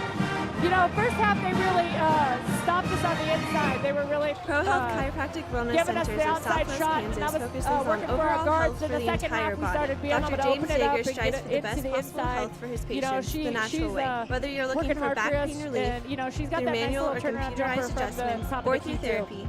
All right, To lose well, a few if you pounds, take a look here, a healthier water turnaround for you alternative, guys, or an aqua Tuesday massage, night. come see Go to Dr. Garden Yeager City. and his Three trusted games staff next week. in It's Scott Tuesday, City or Thursday, Garden Friday, City. but To set up an back on appointment, Thursday call and the Friday, offices you can go or to visit the Garden City website to at face the Lady Buffs on prohealthks.com for Tuesday more night. information. Scott City Eye We're going Center to be has ready. been a You leading know, it's going to provider be a of tough optometry battle services for and us. vision We're going to care have to put products our in the A Scott game, City but we know what community we since need to 1999. work Our on to experienced improve eye from doctors tonight. offer You know, we need to comprehensive work vision on examinations at our defensive Scott City optometry rotations. office and We just specialize need in to the be smart, diagnosis and treatment of a not wide use array of our eye hands, and diseases, we need to move our conditions, and feet. problems. And, We use you know, advanced we'll be diagnostic ready. They got some technology good girls, and are but committed to we're improving going to the have a good quality game of life plan of for them. persons in the Scott Coach City Amy community Felker here, through enhanced Postgame. Lady vision. Beavers Give 1-0 yourself on the the gift year. of clear vision. Schedule an Congratulations, appointment Coach. with We'll talk to you Joshua next J. week. Gooden, Thanks, Adam. OD, All today. right, once again, Coach Amy Felker here joining us here post-game. Lady Beavers won it earlier here tonight, 53-19. Let's take a 3-minute break. We'll talk Beaver basketball on the boys' side here. Scott City Boys set to take on Ulysses back in 3 minutes. Great Western Tires, happy to be a part of the Scott City community. They have what you need when it comes to oil, fuel, or tires. Great Western Tires, your source for BF Goodrich, Dunlop, Goodyear, Kelly, Michelin, and Titan tires with service trucks. Women at every stage of life want a healthcare experience uniquely theirs, where excellence meets elegance, and healthcare is personalized just for you. Scott County Hospital and Scott City Clinics, skilled physicians and nurses will help your family prepare for the birth of your baby. The private, comfortable, secure rooms for labor, delivery, and postpartum care include jacuzzi tubs for pain management during labor. Call Scott City Clinic to set an appointment today. We put our heart in healthcare. Scott County Hospital is a highly trained team of motivated and compassionate professionals serving the needs of their community. Dr. Matthew Burns is a general surgeon whose specialty is caring for all patients with elective and emergency surgeries. Why travel for hours when you can be seen right here in Western Kansas? Dr. Burns is specially trained in colonoscopy, gallbladder, and laparoscopic surgeries, hernia repair, wound care, and much more. Scott County Hospital. We put our heart in healthcare.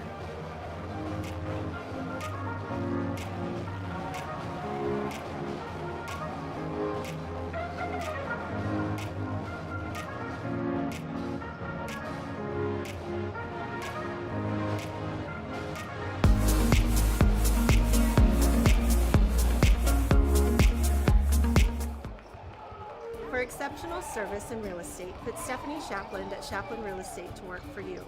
Property homework is what we do best at Shapland Real Estate. We put forth every effort to get results that move you. Our expertise in buying and selling residential, commercial, and agriculture property is built on the tradition of trust and thoroughness that you deserve. Shapland Real Estate takes pride in our community and in cheering on our students in all that they do. Give Shapland Real Estate a call or visit our website today. Go with the proven winner. I'm Michael Trout from State Farm in Scott City. When it comes to auto insurance, we score big with our policyholders. We score on competitive rates, on customer service, and on satisfaction and speedy claim handling. Let us quote your autos today and make you a part of the Trout State Farm team. City, open Call Monday through or stop Friday, by 7 to Michael 6. Trout State Farm and you can be assured of our personal best. Go with the winner, Michael Trout State Farm, Scott City.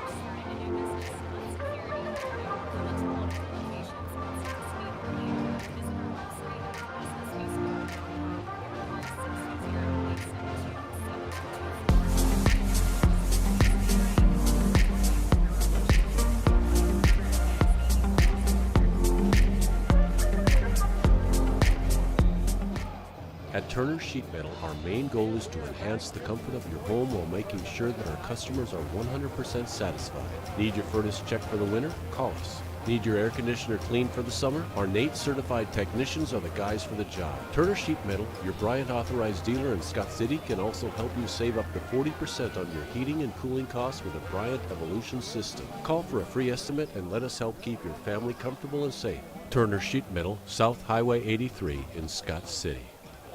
It takes more than just the seed to raise a good crop. It takes the effort of a great team. It takes the same teamwork and dedication to be successful on the football field. Two receivers set to be an option play, be handoff to the fullback, Golden. He finds nothing. Vogelmore Family Farms is proud to be part of Scott community, where together we raise our most important crop of all, our kids. Western State Bank proudly supports Scott Community High School students and athletes as they prepare for another great year of achievements. Just as our students prepare for another successful year, we encourage you to be prepared for whatever life may bring you. Stop in and talk with the knowledgeable staff at Western State Bank, whether it be a new home loan, financing for your business, or any one of our checking and savings account options. We're here to help you. Make sure to check out all of our internet banking options provided at WSBKS.com. Western State Bank, member FDIC. And as always, go Beavers! White's Food Liner is located at 1314 South Main Street in Scott City, Kansas. They are open daily from 7 a.m. to 10 p.m. Home delivery is available Monday through Friday from 8 a.m. to 5 p.m. just by calling 620-872-5854. They are a full-service grocery store offering a wide selection of varieties at affordable prices. Sign up today for their mobile app. Look for it in the App Play Store under White's Food Liner. Don't forget to visit today.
Is your dog ungroomed and smelly? Then come on by the new and improved Wagon Wash, located at 501 Jackson Street in Scott City, Kansas.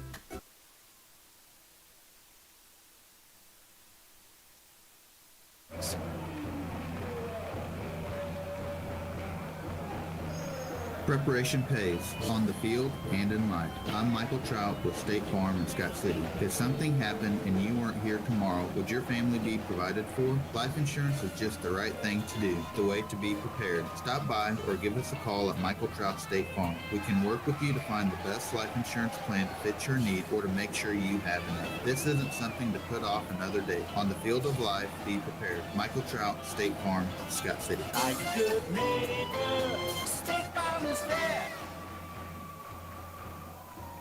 Back here inside the Scott Community Event Center, getting your starting lineups presented by Security State Bank in Scott City and Leota. Free bill pay and online banking, safe, secure, and easy to use. Member FDIC, equal housing lender. For the Ulysses Tigers, coached by Matt Cox in his first season at Ulysses, getting his debut here tonight. It'll be Adrian Cifuentes, a 5'11 senior, average 0.4 points a year ago. Ben Scott, a 5'11 senior, one of the top contributors a year ago, 3 points a game a year ago, top returners, I should say. Also, Wright Nightingale is 6'1 senior, averaged 11 points and 3 rebounds a year ago. Also, Christian Jaquez, a 6'2 senior, 0.2 points a year ago, and Levi Gwynn, a 6'5 senior, 3.4 points a year ago.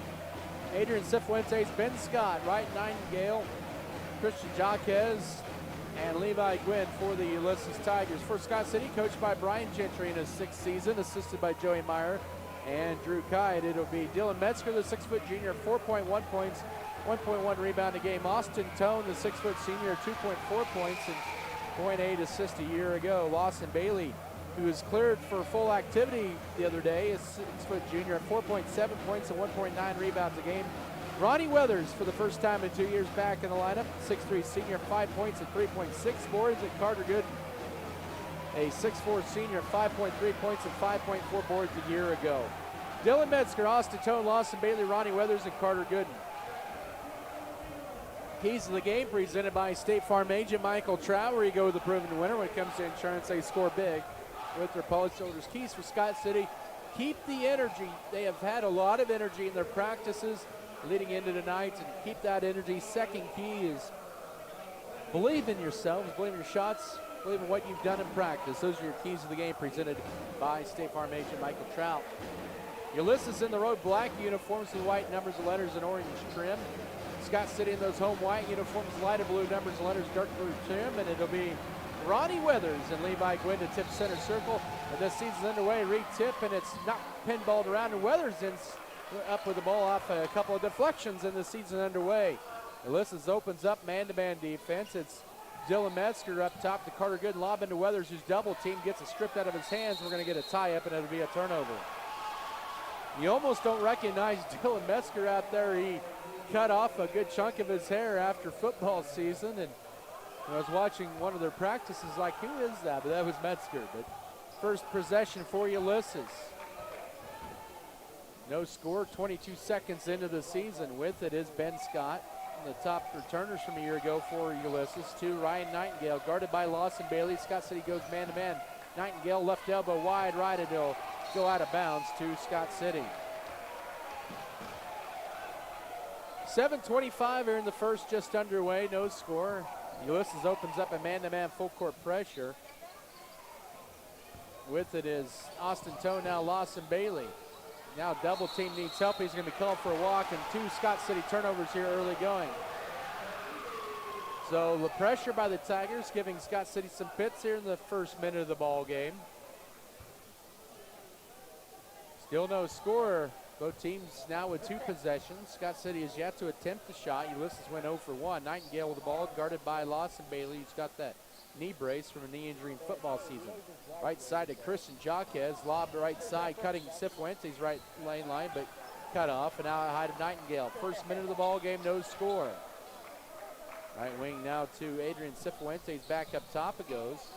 Now work it right side over to Jaquez, going away in the turnover. Carter Gooden with the steal, and then a whistle, and Scott City loses it out of bounds. 3 turnovers already in 3 possessions for the Beavers. 6:44 here in this first. Ulysses 5-15 a year ago. Scott City 5-16. Beavers feel a lot more confident this year coming in, and learned a lot from their tough season a year ago. Cifuentes dribbles behind the back. We're 90 seconds into the season. Still no score, only 1 shot attempt, 1 turnover for Ulysses. 3 for Scott City. The Beavers averaged 18 a year ago. Very uncharacteristic there. Cifuentes guarded tightly by Metzger at high, has a 5 count on him, almost had the 5 count. He gets it away right side to Scott, back up top. Here's Cifuentes for 3. Oh my, he banked it in. 3-0 with 6:11 to go first quarter. Scott City with 3 turnovers in their first 3 possessions. Ulysses 1 of 2 from the field. The pass in the front court to Carter Gooden. Now needs help to avoid a 5 count. Austin Tone with it out high. Here's Dylan Metzger, holds it. 3-0 Ulysses. We played a little over 2 minutes. Lawson Bailey with it, pumped head fakes. Now we'll drive to the foul line. Dish it right side to Metzger. Thought about the 3. Now right back, right block. Here's left corner. Bailey for an answer back 3. Rimming in and out. Carter Gooden crashes the board for Scott City. And up top, Tone for the tie. Wide right that time. Scott City with 2 looks. And they misfired on both of those. And here's Ulysses back the other way with a 3-0 lead and a whistle and a foul on Scott City. The first with 5:28 to go first quarter. The foul will be charged to Austin Tone as first. 3-0 Ulysses lead. 5:28 to go first quarter here from inside the Scott Community Event Center. Nightingale with a lob up top goes to Adrian Cifuentes, back to Nightingale, guarded by Bailey, will drive in, dish it left side, ball fake. Here's Ben Scott cut off, now to Cifuentes.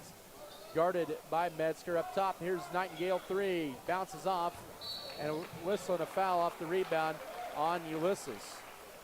Good job that time by Tone blocking out. Levi Gwynn picks up the foul his first.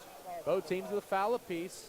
Ulysses applying a 2-2-1 full court press here. Scott City maybe a little surprised with it. Now they'll lob it across to Lawson Bailey. Double team, will dribble through the double team. He'll drive in, take it right wing to Metzger for a three. That one is on target, bounces off, rebound tipped around and in the hands of who? They're going to say it'll be Ulysses, or they're going to call a foul on Ronnie Weathers, undercutting Ulysses Tiger, his first, team second. So Scott City 0 of 3 on threes, and from the floor here in the first 3 minutes, trailing 3-0. Ryan Nightingale to bring it across. Adrian Cifuentes the only points of the game on a banked-in triple up top. Now right side, thrown away right in the hands of Metzger. First, or make that second Tiger turnover. Metzger to bring it across. He'll take it right sideline. Dribbles between the legs up top to Tone. Now to Gooden left side over to Bailey. Bailey holds it now up top. It goes. 4:30 to go first quarter. Here's a screen for Metzger. Left side to Bailey. Catches it. Drives left side. He'll take it all the way. Poke from behind on a defensive play by Nightingale. It's still going to be Scott City ball. The 4:25 to go first quarter as Coach Brian Gentry goes to the bench with Efren Trango, the 6'2 senior, and Gus Hawkins, the 6'6 sophomore, replacing Austin Tone and Carter Gooden.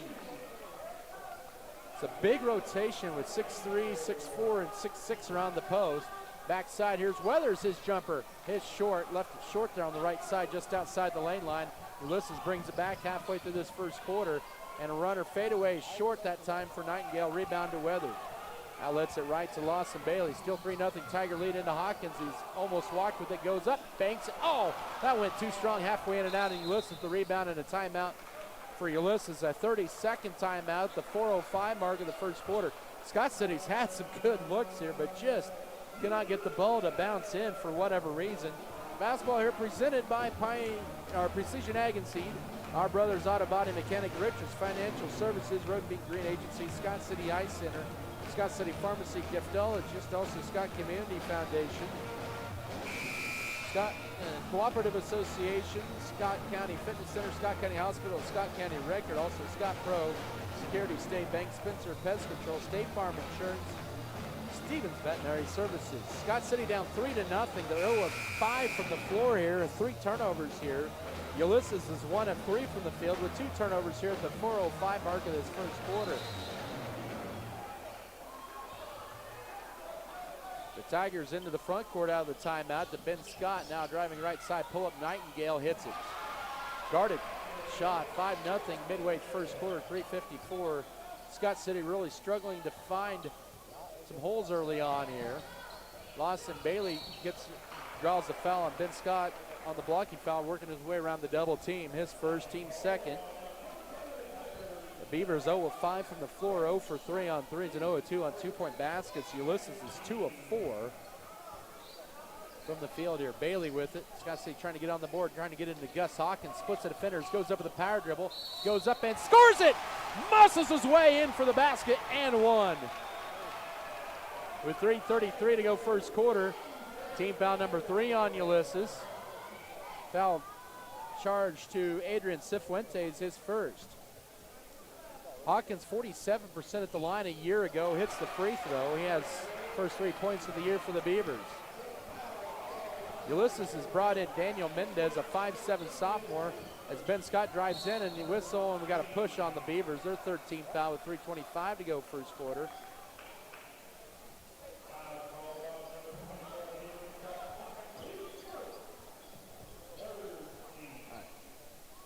Both teams with 3 fouls. That foul charged to Hawkins. And the whistle and a traveling violation. So now both teams with 3 turnovers. Sluggish start for Scott City, but maybe settling down a little bit once they got Hawkins in to the paint for that basket in the and one. Hawkins up top to Metzger with 3:15 to work now. Triangle left wing, pulls up with 1 dribble. Back up top to Bailey between the circles. Lob into Hawkins, too high in the 4th turnover. Trying to force it maybe a little much there. Good idea, though, but too high a lob even for the 6'6 Hawkins. And now steal out high. Metzger with 2-on-1 numbers will lay it up right side. It'll crawl in. We're tied at 5. 5-0 Scott City run. 2:53 to go first quarter. Both teams with 4 first quarter turnovers here. Driving in is going to be Mendez, and a whistle and a holding foul out high. Scott City maybe getting a little bit too hot or too tight on the defense.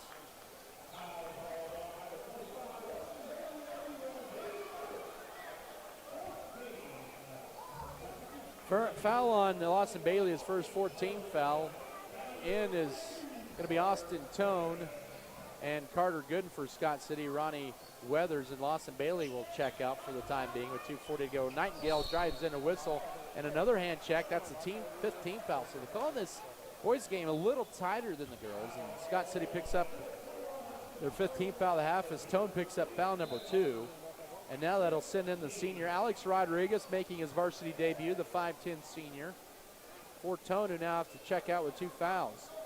5-5 here with 2:37 to go in the opening period. As Ulysses still to inbound it in. They get it out high to Ryan Nightingale, drives right on Rodriguez. And now the travel before the 3 was thrown up by Cifuentes, the 5th Ulysses turnover. Now the Beavers looking for an opportunity for the first lead of the night with 2:33 to go first quarter. 5-5 your score. Into the front court to Gus Hawkins.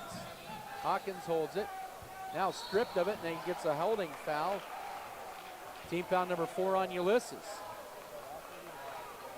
Foul to Christian Jaquez, his first. We've had 9 fouls in this first quarter combined, 5 for Scott City, 4 for Ulysses, as the Beavers looking for the first lead of the night. They're tied at 5. Driving left side is Trango. Gets cut up, goes up strong, and is fouled going up, and he draws team foul number 6. Or number 5, on Ulysses. And Tarango, who was just 1 of 4 at the line a year ago, heads to there for 2. Foul on Daniel Mendez, his first, the 5'7 sophomore. Tarango, the southpaw, off the left on that free throw. Scott City 1 of 2 at the line. Ulysses yet to attempt a free throw. The Beavers just 54% at the line a year ago. So they're still looking for the first lead, and Tarango delivers it. 6-5. 2:20 to go first quarter. Our first lead change of the night. Ulysses quickly back the other way, and that's going to be a double dribble by Nightingale. And Ulysses getting a little under control. Their 6th turnover. They've had bulk of their turnovers over the last minute or so. Inbound into Gus Hawkins. Holds it. Now to Alex Rodriguez. Rodriguez just across the half-court stripe, back to Hawkins out high as we approach 2 to go first quarter. Right side, it goes to Metzger. Posting up his good right block. Now in a double team, works right, loses it, and picks it back up and flips it somehow to Rodriguez left corner. Pulls up for the deep 2. It deads off. No, Hawkins had the rebound but lost it, and now tripped. And that'll be last touched by Scott City to be Ulysses basketball as they're getting ready to run. Tucker Metcalf, a 6'1 junior, in for the first time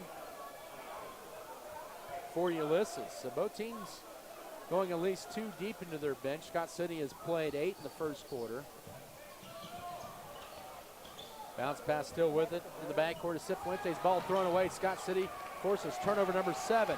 6-5 Beaver lead, minute 40 to go first quarter. Hawkins up top.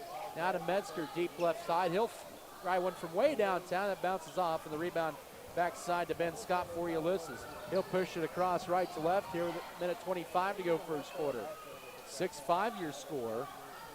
Scott City up by 1. Ulysses back with the ball. Tucker Metcalf sees an alley left side, cut off by Scott City. Now here's a 3 out high, and that is rimming out for Christian Jaquez, and it's into the hands of Tarango for the board.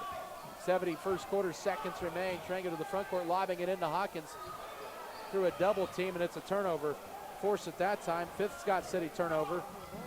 First quarter mistakes for both teams, and now Cifuentes spots up for a 3, bounces off. Tarango mistimed the rebound, and he loses it out of bounds, and it'll belong to Ulysses with 54.3 to go as Lawson Bailey checks in for Dylan Metzger. We've been stuck at 6-5 for about 90 seconds of this ball game. The Beavers have scored the last 6 points of the ball game. Ulysses triggered in left side. Mendez, he'll drive and take it all the way. Scoop shot, good.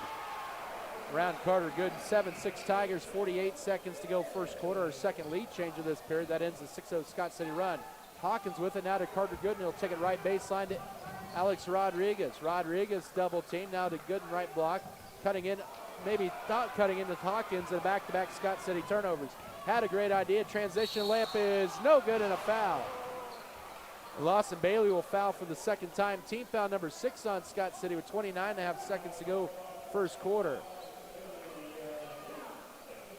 2 free throws for Daniel Mendez, who just gave Ulysses the lead about 20 seconds ago. And Scott City battling some early foul trouble as Mendez with the free throw makes it 8-6 Ulysses. 29.5 seconds to go as Jace Thomas makes his season debut, the 6'1 junior in for Lawson Bailey. Bailey and Tone with 2 fouls. Second free throw also true. And it's now 9-6, a little 4-0 run for Ulysses to go up 3 here late first quarter. Jace Thomas with it, now gets it to Rodriguez. Rodriguez to Gus Hawkins, reels it in, and he'll drive in at the right elbow. Here's Thomas left wing, dish it to wide open Carter Gooden, power dribble, goes up and scores it. 9-8, good unselfish play by Thomas with 10 seconds to go first quarter. And Gooden with his first 2 points of the night. Ball deflected but picked up with 5 seconds. Here's Mendez with 3, with 2, with 1, and Scott will not get up a shot as the first quarter comes to an end. He made it, but it was well after the horn had sounded. 9-8 for Ulysses after 1. Back in a minute for the second. This is Beaver basketball. Added on a dog wash for your pet's hygienic needs. There are 6 different modes you can choose from: shampoo, oatmeal conditioner, rinse, odor control, flea and tick, and blow dry. Our facilities are regularly cleaned, and we have a vending machine full of treats for you and your pet. Follow us on Facebook at Wagon Wash Car Wash. The dedicated team at Norder Supply is passionate about assisting our customers in achieving maximum net return per acre. That is how we define our success. Through unparalleled agronomic advice and best-in-class customer service, you can depend on us to do what is best for your operation. Ask them today about their spot-on service and how it can fill your needs. Norder Supply. Plain talk, exceptional results. Deeply rooted in the heart of western Kansas, Bogomore Family Farms is an efficient, team-driven, goal-oriented farming operation dedicated to hard work, moral integrity, community involvement, and environmental sustainability. Our diverse and knowledgeable team utilizes cutting-edge technology to incorporate practices that increase the productivity and profitability of the land. The land we farm is our life.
And that's been their largest lead a couple of times as Nightingale drives in, dribbles behind the back, up top. Right side, Mendez. And now back up top, it goes to Mendez, and he travels with it. Turnover number 8 on Ulysses. Both teams have had their slew of turnovers and fouls in this first half. 7 fouls and 8 turnovers for Ulysses, 6 fouls and 6 turnovers for Scott City, and the Beavers looking to add to their 1-point lead. They trailed 5-0, then scored 6 in a row. Ulysses scored the next 4, and then Scott City's countered with the last 4. Oh, Metzger right at the half-court stripe, just barely with a foot across. Thomas lob it into Hawkins, catches it, will go up from point blank and miss it. Rebound him, and he rips it away from his teammate, and will go up and is fouled. Hawkins ripped it away from his teammate after he missed the shot. That's the second foul on Levi Gwynn, team foul number 8. That's what you call a little friendly fire. Hawkins' free throw is short. He's 1 of 2 at the line. Scott City now is 4 of 6. They have a 1-point lead here with 7:09 to go second quarter. Hawkins with a second free throw. That one rattles home. He has 4, and it's 11-9 in their largest lead. As out is Carter Gooden, and in is Ronnie Weathers. Scott City will apply a little full court pressure. Man-to-man here in the first minute of the second quarter. Ulysses with it. Nightingale, he will take it all the way. Go around. Hawkins will lay it up. And we're tied at 11, 7 minutes to go first half, or third tie of the half. Weathers now to Rodriguez, one pass, or one dribble, and now ball deflected right to Ronnie Weathers, who will lay it up. Welcome back, Ronnie. We're 13-11 Scott City, 6:45 to go first half. That was a wild sequence for that point. It ricocheted around a couple of times, and Scott City with the basket, which Weathers was at the right place at the right time. Up baseline, Levi Gwynn driving in. Now backs his way up top to Ryan Nightingale. Almost stolen by Rodriguez, and now diving for it is Metzger, but he's going to draw the foul out high on Nightingale, or draw the foul. That's going to be Metzger's first, team 7th with 6:25 to go first half. And now Ulysses is granted a 30-second timeout here with 6:25 to go first half. We'll have a 1-and-1 for Ryan Nightingale when play resumes. Basketball tonight brought to you by Wendy's, also White's Food Liner, Wheatland Electric, Wheatland Broadband, Western State Bank, Western Kansas Insurance, Volgamore Family Farms, Turner Sheet Metal, True North Cafe, and Taco Grande, also Stevens Veterinary Services. So yesterday, Thursday, it was officially released, the sub-state assignments by the Kansas State High School Activities Association. Scott City will be in the Goodland sub-state February 28th through March 5th. They'll have the likes of Colby, Goodland, Hoisington, Norton, Phillipsburg, Russell, and TMP Marion. You talk about quite a drastic change from last few years anyway. Instead of 5 to 6 league teams, it's now 3 league teams in that. The other 3 league teams went to Kingman, signed to that sub-state. 1-and-1 is in and out for Nightingale, who was a 73% free throw shooter a year ago. Hawkins rips away his second rebound, did not have to fight a teammate for that. 6:15 here in the second quarter as Thomas with the dribble. Now up top to Gus Hawkins. He'll try a triple, and he will bury a triple. Hawkins, who hit 1 3 last year, hits his first of the year, and it's now 16-11, 6 minutes to go first half. Cifuentes for an answer-back triple. Bounces off the left, and Chase Thomas with the board for Scott City. Scott City on an 8-2 run in this first couple minutes of the period, up 16-11. 5:50 to go before recess. Dylan Metzger with it, looking for a screen from Hawkins. Gets it, pulls up, and now gets it stripped by Nightingale at high. Scott City's 7th turnover. The layup is good. Nightingale was 6-4 in this period, 16-13 with 5.5 to go first half. So Scott City got their first 3 of the year from Gus Hawkins. Wouldn't have ever imagined getting the first 3 from a post player. But here's Ronnie Weathers, lost at midair, indecision, and a turnover. The 9th, back-to-back, the 8th on Scott City. In a transition, a whistle, foul on the floor. Weathers picks up his second, and the team's 8th of the half. A lot of foul trouble for Scott City. Austin Tone, Lawson Bailey, Ronnie Weathers now each with 2. Ben Scott with 3, Levi Gwynn with 2 for Ulysses, as Christian Jaquez in for Ulysses for Levi Gwynn.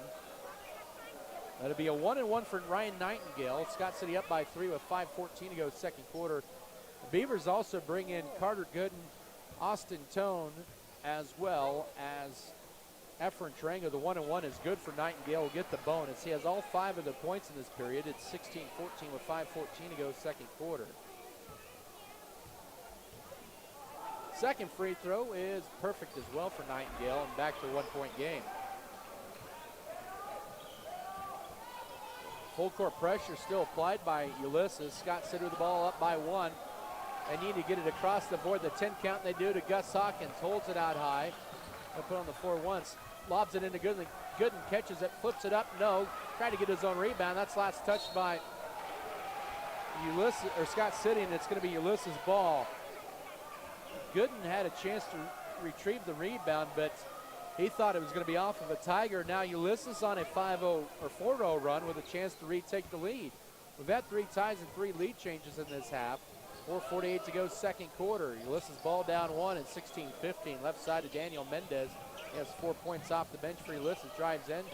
Now up top to Tucker Metcalf. He'll go all the way, loses it, and that's going to be a walk. Turnover number 9 on Ulysses. 4:37 to go, second quarter. The Beavers maintain their 1 point lead at 16-15.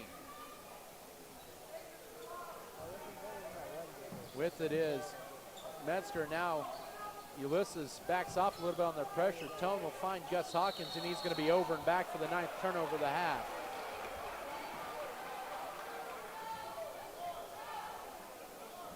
A little unforced errors that time for Scott City.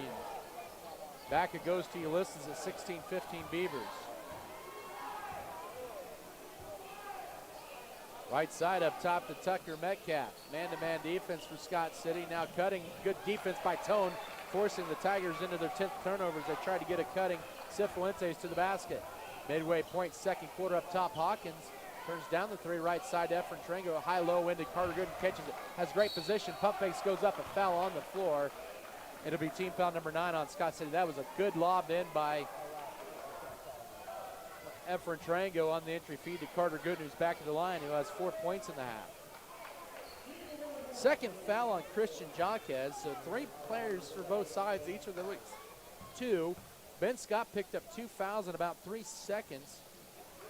Early in the second quarter, Gooden sinks the free throw home, and he'll get the bonus, 17-15. We're at the midway point of the second quarter at 4:04. Second charity toss for Gooden. That one's too strong. Rebound into the hands of Daniel Mendez. Midway second quarter, 17-15. Ulysses with the lead, or with the deficit. The three too strong and a whistle. We got a blocking foul underneath on Scott City, and that'll be on Gus Hawkins, and he joins the 2-foul club, team's 9th. Scott City has 4 players with 2 fouls. Tone, Gus Hawkins, Lawson Bailey, and Ronnie Weathers, and a 1-and-1 for Daniel Mendez, as Ronnie Weathers checks in for Gus Hawkins. Both teams with 9 fouls here with 3:54 to go second quarter. Ulysses back to the line. Mendez 2 of 2 at the line and make it 2 of 3. And rebound, this time Ronnie Weathers wrestles it away for Scott City. And now Efren Trango lobs it front court right. Now across the timeline to Austin Tone with the dribble right side. Loses it as he dribbles between the legs, needs help. Finds Metzger left side out high for a way downtown 3 off the heel. And the rebound to Nightingale for Ulysses. 3:28 to go second quarter. Driving in, layup no for Jaquez. Rebound goes to Gooden, a whistle and a traveling violation.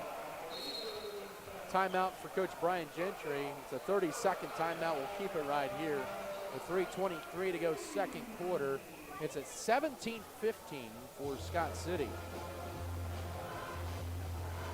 Hasn't been the prettiest of halves for either side. Both teams with 10 turnovers.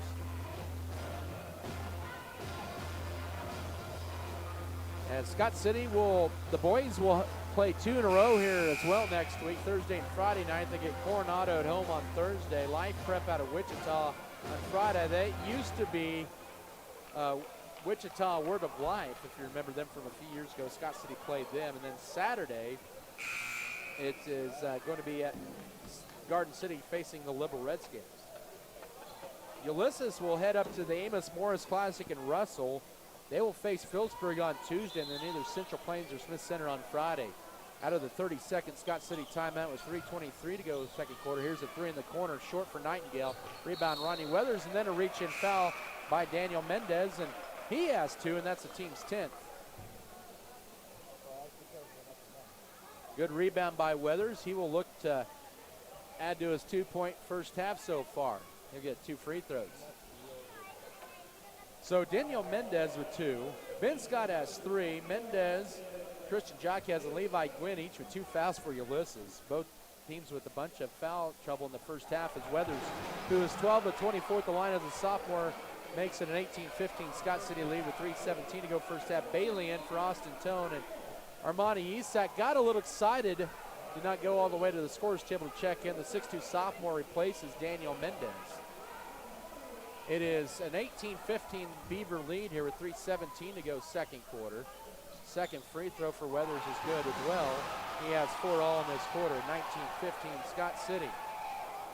As they apply man-to-man full court pressure. Ball knocked out by Lawson Bailey. Good job there. Scott City doing pretty well at the foul line in this first half.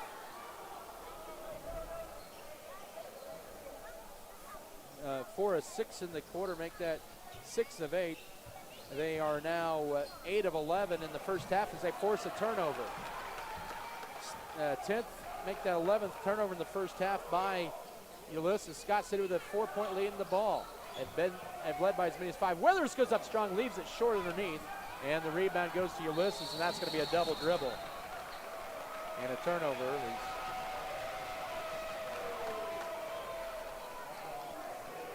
Turnover here with 2:57 to go, second quarter. 19-15 is your score. Right side to Efren Tarango. Tarango with the screen, now lobs it left corner to Lawson Bailey, who had to run a little bit extra to get there. Now he'll drive in. Here's Weathers, he'll try one from 3. Left side, splash! He hit his second career 3. 22-15, Scott City's largest lead of the night, and a full time out for Ulysses. 2:36 to go, second quarter. 22-15 Scott City lead. Back in a minute. This is Beaver basketball. The dedicated team at Norder Supply is passionate about assisting our customers in achieving maximum net return per acre. That is how we define our success. Through unparalleled agronomic advice and best-in-class customer service, you can depend on us to do what is best for your operation. Ask them today about their spot-on service and how it can fill your needs. Norder Supply. Plain talk, exceptional results. Deeply rooted in the heart of western Kansas, Bugamore Family Farms is an efficient, team-driven, goal-oriented farming operation dedicated to hard work, moral integrity, community involvement, and environmental sustainability. Our diverse and knowledgeable team utilizes cutting-edge technology to incorporate practices that increase the productivity and profitability of the land. The land we farm is our livelihood and our future. Weathers. Well, if you have that on your bingo card, congratulations.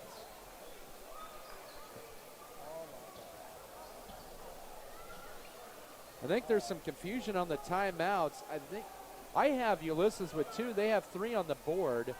They have Scott City with 3. I guess that's right. So here we go. Out of the timeout. Scott City with the last 6 of the ball game. And have their largest lead of the night at 7. Weathers is 7 points in the quarter are the difference right now. Here's Isak with it, and he gets tripped up by Bailey out high, and now that's his 3rd foul, the team's 10th. Armani Isak, the 6'2 sophomore, did not play as a freshman on the varsity, and he will have 2 free throws coming up in his young career on varsity. So Bailey with 3 fouls, 2:21 to go, second quarter. 3 others are 2, same with Ulysses. Both teams with 10 fouls. That free throw clanks off.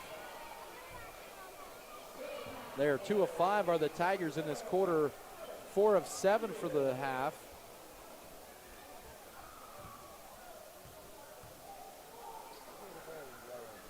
And the second free throw also misses. Carter Gooden clears his 3rd board of the night.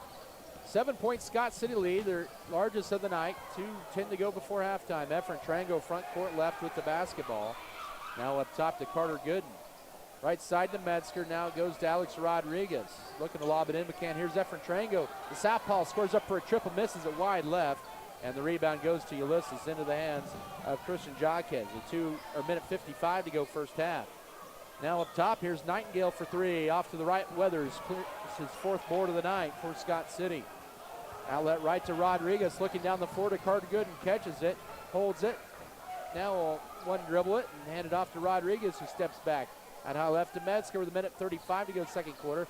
Here's Tarango, lob into Weathers, double team, now flips it around to Rodriguez. Out high, Tarango, now Gooden. Right side, Metzger. He'll drive the right baseline, pull up mid-range jumper, bounces off, rebound Ulysses backside. Armani Isak, a whistle and a tie-up. It'll be still Ulysses Tiger basketball.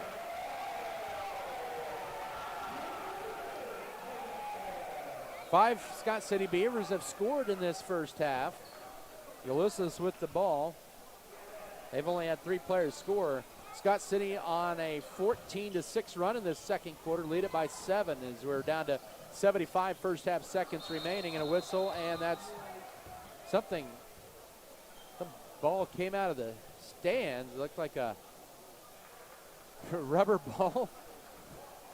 I don't know, some kid threw it out there unintentionally and went dribbled down the stairs. But we're back to action. That stops the momentum momentarily for the game. Final minute of this half. And a whistle, and that'll be a foul on Alex Rodriguez. He only has his first. That's 11th foul on Scott City this half. And 2 free throws for Ryan Nightingale, who has all 6 of the Ulysses Tiger points this half. Rodriguez, a 5'10 senior, 2 free throws for Nightingale. 2 of 3 there tonight, now 3 of 4. He was 73% at the line a year ago. It's 22-16. That breaks a 4-minute drought for Ulysses. That 4:09 ends the 6-0 Scott City run. 1:05 to go first half, and Nightingale sinks them both. He has 10 of their 16 first half points. Make that 9 of their 16 points. And in for Ulysses for the first time is the 6'1 sophomore Alex Navarrete. Final minute of this half, Scott City with the ball. Tone back in the lineup, trying to get it across, and lead pass to Jace Thomas. He'll get it across. 55 seconds, second quarter at 22-17. Lob into Carter Gooden, catches, gets stripped, and a foul on Nightingale, his first, 11th foul of the half on Ulysses since Carter Gooden to line, where he's 3 of 4 tonight.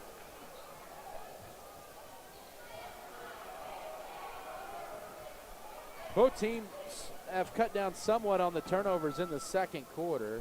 Gooden's free throw is good.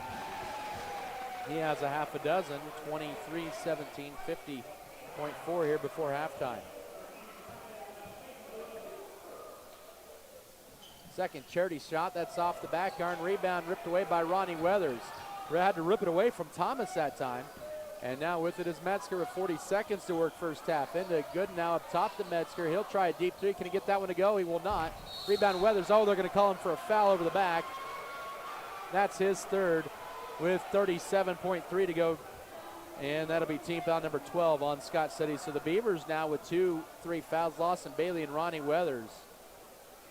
Good effort there, but misfired on that. 2 free throws coming up here for Tucker Metcalf. Not play a lot of varsity a year ago. The free throw for him is good, and Ulysses has had their last 5 points come from the line to pull to within 23-18 with 37.3 to go first half, as Weathers and Bailey are on the bench with 3. Tone out there with 2 fouls. Hawkins on the bench with 2 fouls, and Metcalf sinks them both, and it's now a 4-point game. This is turning into a free throw competition here. 23-19, 30 seconds to go first half. Tone to push it across the right side of the pass to Carter Gooden. Slows it down. Ball deflected, and it's still loose, and Ulysses comes up with it. Metzger with a steal. Tringo almost with a steal. And now Ulysses loses it, but back to over it goes to the Tigers. 18 seconds to go first half. 11 Scott City turnovers. 23-19, your score with 10 seconds to go first half. Nightingale with it out high, guarded by Tarango. 8 seconds, 7. 6 seconds, 5. For Nightingale, he's going to try to drive in to get a foul up top on Tarango with 3.1 to go second quarter. That's his first, team's 12th, and Nightingale did a good job going into Tarango to draw the foul.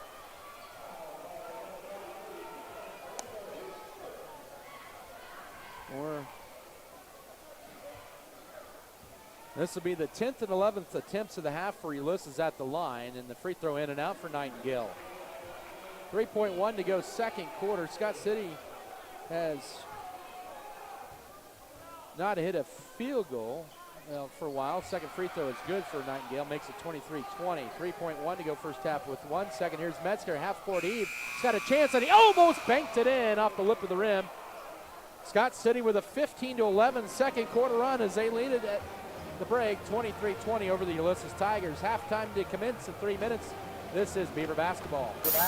At American Implement, we know that our farmers and ranchers are getting up and going to work every morning to provide food, fuel, and fiber for the world. And even though time and technology keeps us constantly changing, one thing will always remain the same. We promise that we'll continue working right beside you. We appreciate all that you do for our country and our communities. From all of us at American Implement, thank you, and may God bless the American farmer and rancher.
Circle C Farms is family owned and operated. They offer a complete line of top quality farming services. Circle C Farms is now offering grid sampling and precision fertilizer applications. They have the right equipment for your job, and as always, they bring you tomorrow's technology to today's farming. So stop on by and visit with Steve and Ted about your needs, or just give them a call at 620-872-3299. Circle C Farms is a proud sponsor of the Beaver Broadcasting Network. Furrow Heating and Cooling of Scott City is a proud sponsor of Beaver activities. Brent and Angie take pride in helping our activities and support our students 100%. They can also help you with any heating and cooling needs that you have. Give Furrow Heating and Cooling a call at 620-872-3508 and see if they can help you with your needs today.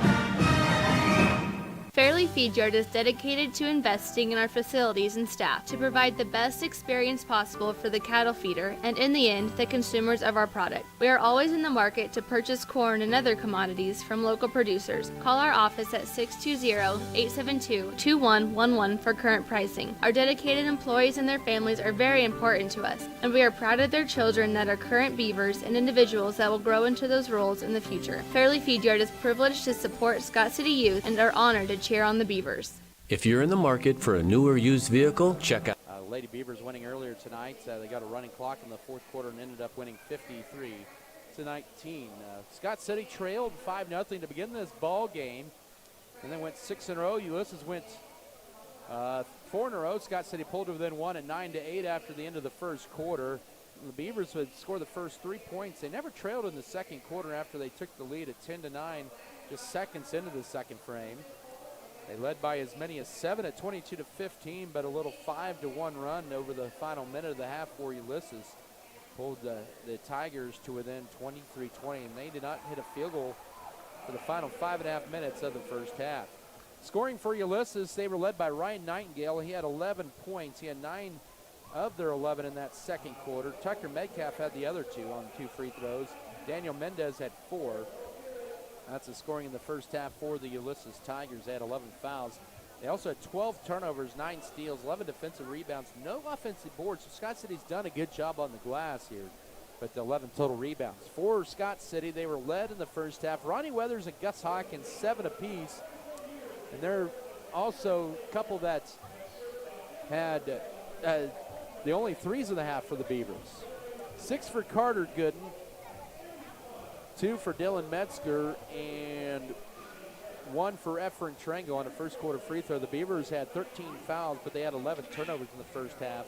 6 steals, 10 defensive rebounds, 3 offensive boards for a total of 13 rebounds, and a 3-point lead here at the break, 23-20 over Ulysses.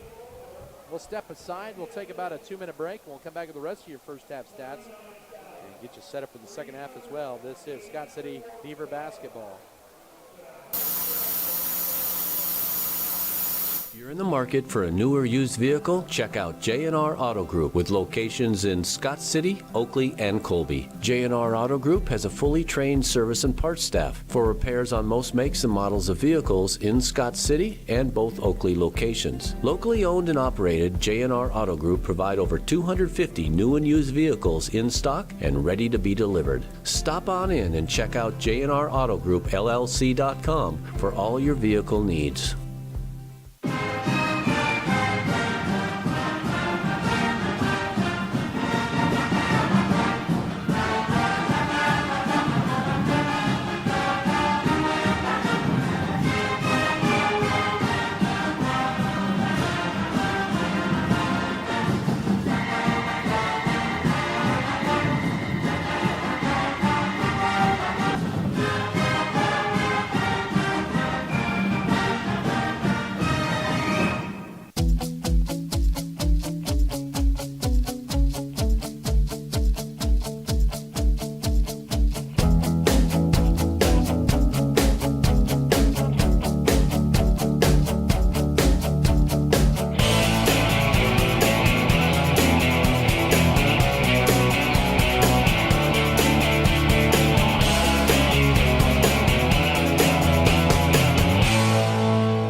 ProHealth Chiropractic Wellness Centers of Southwest Kansas focuses on overall health for the entire body. Dr. James Yeager strives for the best possible health for his patients the natural way. Whether you're looking for back pain relief, through manual or computerized adjustments, or through therapy, to lose a few pounds, a healthier water alternative, or an aqua massage, come see Dr. Yeager and his trusted staff in Scott City or Garden City. To set up an appointment, call the offices or visit the website at prohealthks.com for more information. Scott City Eye Center has been a leading provider of optometry services and vision care. Scott City Beavers over the Ulysses Tigers. Take a look at some additional first half stats here for Ulysses. They were 5 of 11 from the floor at 45%. 1 of 4 on threes, 4 of 7 on twos, but they scored 9 of their 20 points from the foul line, 9 of 14. And that was their first half scoring there. For Scott City, they were 7 of 19 from the field for 37%. They were just 2 of 9 on threes, 5 of 10 on twos, and 9 of 13 from the foul line. And that's the story right there in that first half. Scott, both teams with a lot of foul trouble here in this first half. You have for Ulysses, Ben Scott with 3, Daniel Mendez, Christian Jaquez, Levi Gwynn, each with 2. For Scott City, Lawson Bailey and Ronnie Weathers each with 3, and then Gus Hawkins and Austin Tone each with 2. It'll be Dylan Metzger, Austin Tone, Lawson Bailey, Carter Gooden, and Gus Hawkins getting the start in this third quarter. For Ulysses, it'll be Ben Scott, also Ryan Nightingale, also Adrian Cifuentes, Christian Jaquez, and Levi Gwynn. Those 3 post players for Scott City are pretty interchangeable, and Knew that would be probably the case for Scott City there. They can rotate. They're all pretty even there and have slightly different characteristics there. And so plug in one for the other. Now underneath, nice pass into Gooden, leaves it short on the right-handed layup, and the rebound goes to Ulysses. Trails 23-20, opening seconds of the half. Driving in, Nightingale takes a coast-to-coast, misses a layup, and the rebound to Carter Gooden, who muscles it for his 4th board of the night. Now lets it right to Lawson Bailey as Scott City moves from south to north in this half. Left side to Metzger into Hawkins, catches it, turnaround shot up, but too strong. Couldn't quite get his own rebound, and in the hands of Ulysses. With it as Jaquez pushes it across. 7:20 to go, 3rd quarter. Up top, Nightingale for the tie. In and out, rebound Gooden. Tipped it in the hands of Austin Tone for Scott City. First minute of the second quarter, or second half, excuse me, driving in as Hawkins goes up and stripped, and it'll still be Beaver basketball with 7:09 to go, 3rd quarter. Beavers have had what they've wanted here. They want to work it into their post players. They've had a couple of good looks underneath, but just have left them short both times. Inbound into Bailey, up top to Tone, who catches it now into Hawkins. Catches it, pump fake, drives right side, pulls up. Shot good, another one net. That looked nice. He has the team high 9, 25-20, first minute of this 3rd quarter. So Scott City working it in here to begin this second half. They did adjust the timeouts left on the scoreboard. 4 for Scott City and 2 for Ulysses. Christian Jaquez with the dribble out high. Scott City man-to-man. Scott City playing with a couple of players with 3 fouls. One on the bench, one is starting out there in this half. Here's Adrian Cifuentes now at high. Nightingale from way downtown bounces off. Metzger had a good position on the board, but his last touch by Ben Scott. And it'll go to Scott City, who has a 5-point lead. They've led by as many as 7 in this ball game. That time Nightingale shot that 3 behind the S on the security on the court. Driving in, Lawson Bailey goes up strong, halfway in and out, gets his own rebound, goes up and throws it up and is fouled. Good strong move by Bailey. He will go to the line to shoot 2 here with 6:18 to go, 3rd quarter. First team foul of the half on the Tigers. The foul is on Ryan Nightingale, his 2nd. It is a shooting foul for Bailey, who was 53% on the year a year ago at the foul line as a sophomore. Good to see him back out, cleared to play this week. Free throw is, rimming in and out. Both teams now 9 of 14 at the line for the game. Daniel Mendez in for Levi Gwynn. 25-20, Beaver lead at 5. Opening 2 minutes of the second half. Bailey's 2nd free throw, he gets his first point of the year and pushes the lead to 6. 26-20 Scott City. Ben Scott with it, now left side. Here is Daniel Mendez. He'll drive in, pivots a couple times, kicks it left side. Jaquez will fire a 3, too strong. Rebound underneath, and now out high. Here's Cifuentes for a 3. Bounces off, rebound tip, good position, and Hawkins snare the board for Scott City. That was the first offensive rebound of the game for Ulysses. 5:50 now to go, 3rd quarter. Tone wide open, Carter getting, too high for him, and the 12th turnover. Had a good idea, but just put a little bit too much on it. Here's Ulysses driving left side. Cifuentes and a whistle to travel. 13th Tiger turnover.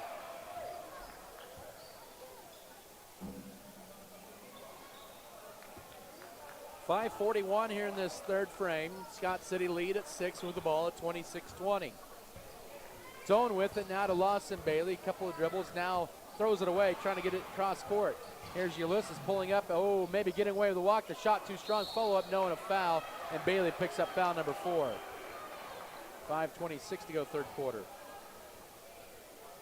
Mendez missed the shot. Now Ben Scott, who's playing with 3 fouls, will head to the line for 2 free throws. Was 59% there a year ago. Ulysses 9 of 14 in the line, still looking for their first points of the half. They have not had a field goal in 8 minutes. Free throw bounces off the back iron as Jace Thomas checks in for Bailey. Checks out with 1 point and 4 fouls. Also Tone has to stay in there. That would have been only 4 for the Beavers. Second free throw coming up here for the 5'11 senior Ben Scott, who had 3 points and 2 rebounds a year ago. Takes a couple of dribbles, bends the knees, and fires this one up with a spin and got it. 26-21, 5:26 to go, 3rd quarter. Ulysses' last 8 points have come from the foul line. Now Gus Hawkins, he'll try to get in strong right side. Finger roll layup, good! Hawkins with 11. 28-21, matches their largest lead. 5:18 to go, 3rd quarter. Ulysses back the other way. Up top with it is Daniel Mendez. He'll dribble it around a couple of times, drive right side on Hawkins. Bounce pass corner to Ben Scott. He'll drive in. Fade away over Hawkins. Bounces off to the right. And Hawkins grabs the board for the Beavers, his 5th of the night. 4:57 to go, third quarter. Scott City looking to add to their 7-point lead. Down the floor to Carter Gooden. Now to Thomas driving it up top to Tone. Hawkins pump fakes on the 3. Entry feed into Carter Gooden. Backs his way in. Hook shot right side. Short ball tipped up in the air in the hands of Ulysses. Cifuentes with the ball. 4:38 drives left side. Left corner pump fake by Mendez. Now right side. Maybe getting away with a walk, and a layup is good for Jaquez, his first 2. 28-23 with 4:28 to go, third quarter. Scott City's lead back down to 5. The Beavers, it feels like they've had a pretty big lead, but have been unable to get it, and they throw it away here. The 14th turnover. Ulysses staying in this game. Nightingale layup and 1. 28-25, and now Ulysses with 4 in a row. Here with 4:15 to go, third quarter. In the last 15 seconds, they have 4 points. And Austin Tone picks up foul number 3. With 4:15 to go, third quarter. As Ronnie Weathers and Efren Trango check in.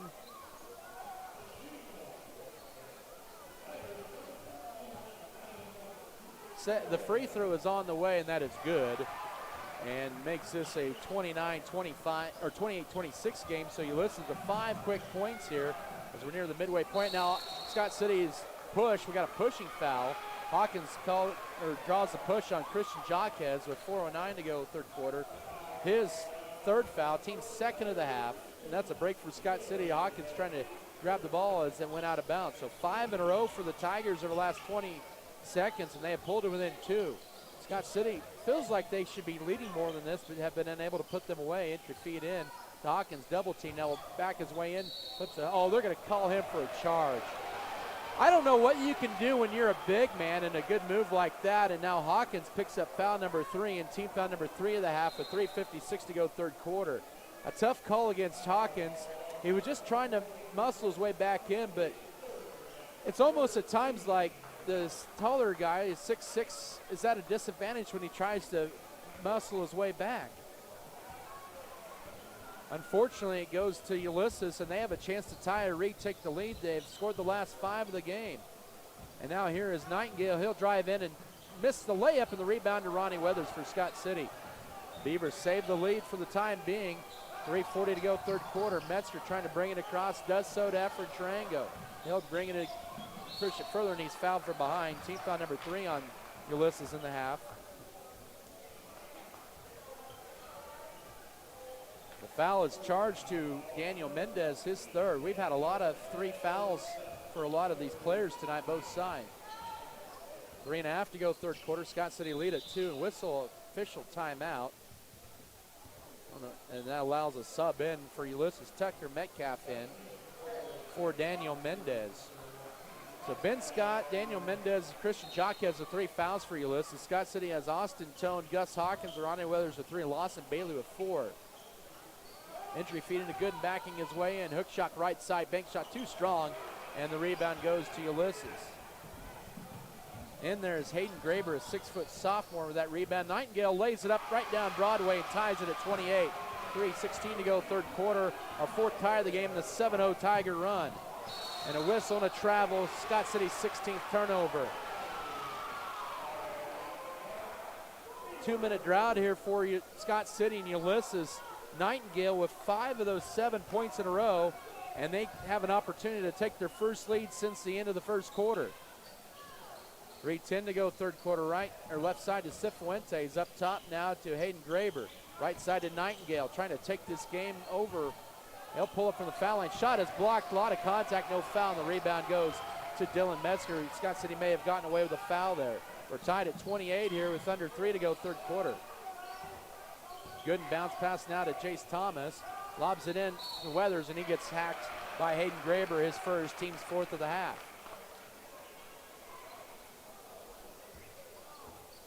.245 here in this third period. It's 28 all.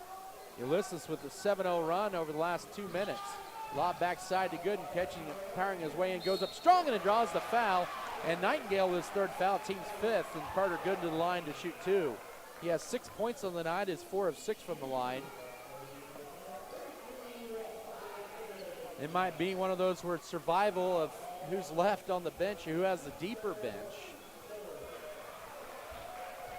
Free throw good for Gooden, breaks a 7-0 Tiger run, 29-28 with 2:43 to go third quarter. And making, well, maybe his debut here if Gooden sinks his free throw here. Scott City, 1 point lead, make it 2 at 30-28. We'll see the debut of the freshman 6'4", Jackson Rumford. In for Carter Gooden. Also, do we have a, no, we don't have a timeout. We have more subs, I should say. Alex Rodriguez. Also Austin Tone. Also out there is Dylan Metzger and Ronnie Weathers for Scott City. 2:38 here in this third. Ulysses ball down 2 at 30-28. I'll go right out high to Adrian Cifuentes. He'll weave his way around, stops, pulls up, bank shot, crawls too strong, rebound, tipped around. That's last touch by Ulysses, and it'll be Scott City ball. The Beavers with a 2-point lead in the ball back here late third quarter at 30-28. Lob at the Weathers now to Alex Rodriguez, pushes it across. He lost the handle, and it's a turnover. Lead pass down the floor. Ben Scott, stuff going up, can't get it to go. Weathers grabs the board for Scott City, and here comes Tone with it. Guarded quickly, and a whistle and a full timeout taken by Coach Brian Gentry. We'll take it as well. 2:10 to go third quarter. Scott City with a 2-point lead at 30-28. Back in 1 minute, this is Beaver basketball. City Eye Center has been a leading provider of optometry services and vision care products in the Scott City community since 1999. Our experienced eye doctors offer comprehensive vision examinations at our Scott City optometry office and specialize in the diagnosis and treatment of a wide array of eye diseases, conditions, and problems. We use advanced diagnostic technology and are committed to improving the quality of life of persons in the Scott City community through enhanced vision. Give yourself the gift of clear vision. Schedule an appointment with Joshua J. Gooden, OD, today.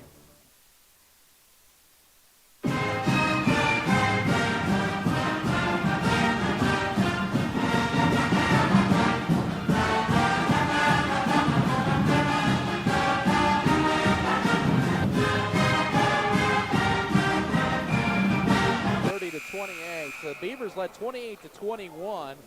5:18 to go third quarter, and then Ulysses made a 7-0 run in about a minute span to tie the game up at 28. And since then, Scott City's 2 free throws coming from Carter Gooden. He has 8.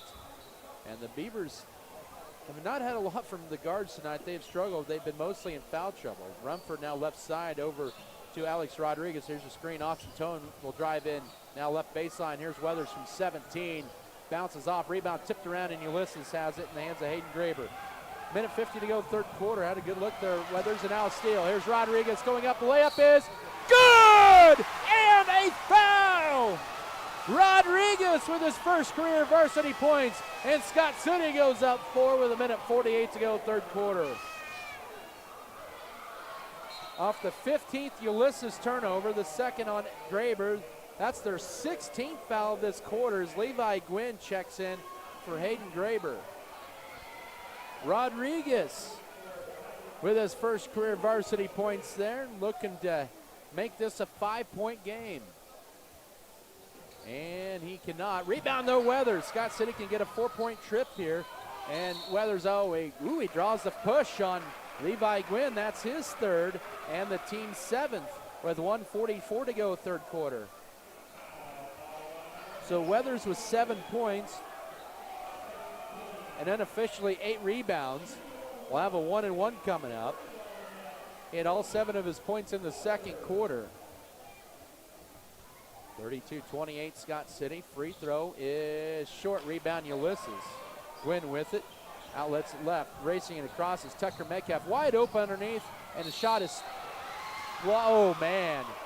And fouled by Weathers. That's his 4th here with 1:37 to go third quarter. Lawson Bailey and Ronnie Weathers each with 4 fouls. The 14th foul in the half. And Armani Isak to the line to shoot 2. So Scott City with 2 players with 4 fouls. Lawson Bailey picked up his 4th foul with 5:26 to go third quarter. Isak hits the free throw to make it a 32-29 game with 1:37 to go third quarter.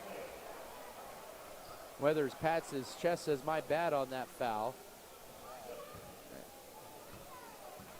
Second free throw for Isak, and that is bouncing around and drops home. Soft bound, 32-30. 97 seconds to go third quarter. Adrian Cifuentes was going to inbound it, but remember, it's going to be Scott City ball instead.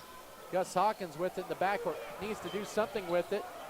Pass it across here. They do lob it across to avoid the 5 count to Jackson Rumford. Minute 25, and he dribbles out of a double team. Now to Metzger. He'll drive right side. Jump stop in the paint. Hangs, shoots, and scores it. Nice strong move from Metzger. His 4th point, 34-30. 1:18 to go third quarter. That's what Scott City needs more of their guards here. Driving left side is Mendez. His scoop shot high up the glass. No. Rebound, Alex Rodriguez, and he's fouled. Nice strong rebound by Rodriguez. He'll get another chance at a free throw here with 1:08 to go third quarter. Team foul number 8 on Ulysses and the 4th on Levi Gwynn. That'll bring in Alex Navarrete for him. Should be his 4th. I have him with 4. And now Alex Rodriguez for 1 and 1. He's 0 of 1 at the line. Scott City's missed their last 2 free throws, and now that's 3. But Hawkins with the rebound. Hill will go up. Oh, that crawled in and out. Gets his own rebound. It's mauled going up, but somehow into the hands of Rumford. He can't get the shot. And now ripped away by Ulysses. No fouls called. They're letting him play, and maybe a carry for Mendez. He'll go up and miss it, and he'll get 2 free throws. Scott City missed so many bunnies from underneath. 2 opportunities there, and now Austin Tone has 4 fouls for Scott City with 53.5 seconds. And Efren Trango will go to the scorer's table. Daniel Mendez, who is 2 of 3 at the line, has not scored since the first quarter. His first of 2 free throws were good.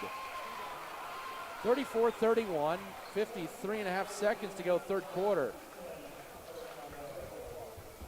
I think they let Ulysses hack a little bit underneath there, just trying to keep the fouls somewhat even. And that's the 5th team foul on Scott City as Mendez makes this a 2-point game late third.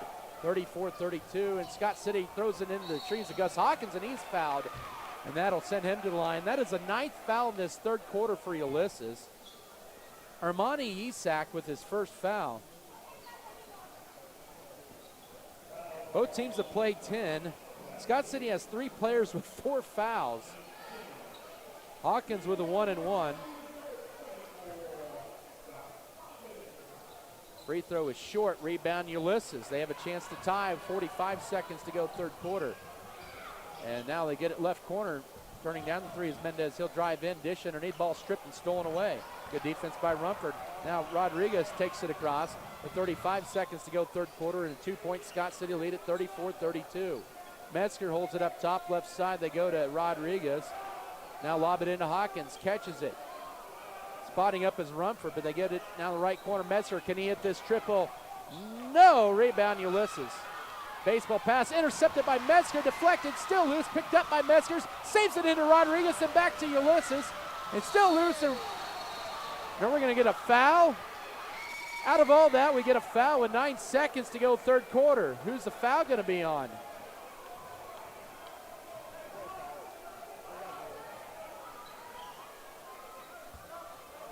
It's going to be on Dylan Metzger, his second, team 6 of the half. And now Jace Thomas is going to check in for Metzger. May got hit in the face there. A lot of contact. They end up calling the foul on Scott City, who has a lead of 2. But Ulysses, this is big. Possession late third quarter. It's their possession to begin the fourth quarter. With it is Mendez with 5 seconds of 4. And now Cifuentes fires a deep 3. Blocked by Rumford. Gets the steal. The rebound, and that's the end of your third quarter. He blocked the 3 up top to preserve a 2-point lead for Scott City at 34-32 going in the fourth quarter. Back in a minute. This is Beaver basketball.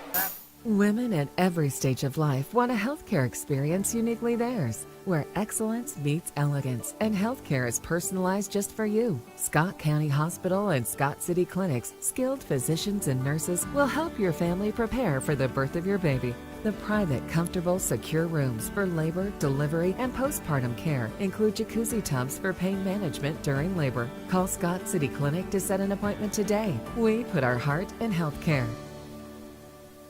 Scott County Hospital is a highly trained team of motivated and compassionate professionals serving the needs of their community.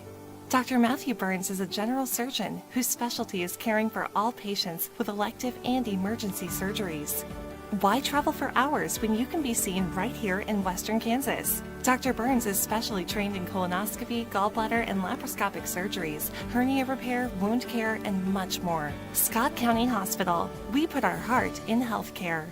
Legacy Real Estate. Contact Nathan or Peyton at 785-340-5331. Land and Legacy Real Estate, where they serve their clients with their interest at heart. 4 of 5, 6 of 7. Fourth quarter begin. Ulysses' ball with a 2-point deficit to Scott City at 34-32. It's been a wild affair. A lot of fouls called both sides. Been pretty consistent there, but Scott City with a lot of 4 foul players. And now left side, here's a 3 for the lead, and that is good. Adrian Cifuentes with 2 threes and their first lead of the night, or the second half, and gives Ulysses a 35-34 lead just seconds into the second half. That's their first lead since 9-8 at the end of the first quarter. Well, there's a warning after that 3, but Cifuentes with the 3, he has 6 on 2 of them, and Ulysses back up 1. Scott City with 3 players with 4 fouls. Austin Tone, Lawson Bailey, and even Ronnie Weathers here. Gus Hawkins, ball deflected and a turnover. 18 Scott City turnover, and Ulysses with a 1-point lead in the ball. First minute of this fourth quarter, Coach Brian Jenterson's 4 to the scorers table.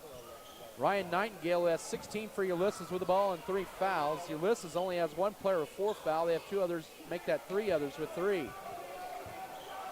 Ben Scott holds the ball, entry feed, deflected. Good defense by Thomas and forces the 16th Tiger turnover, first minute of this fourth quarter. Thomas to push it across, pulls up the foul line. Hawkins up top, turns down the 3, steps back, needs help, holds the ball, looking for a backdoor feed, deflected, picks it back up.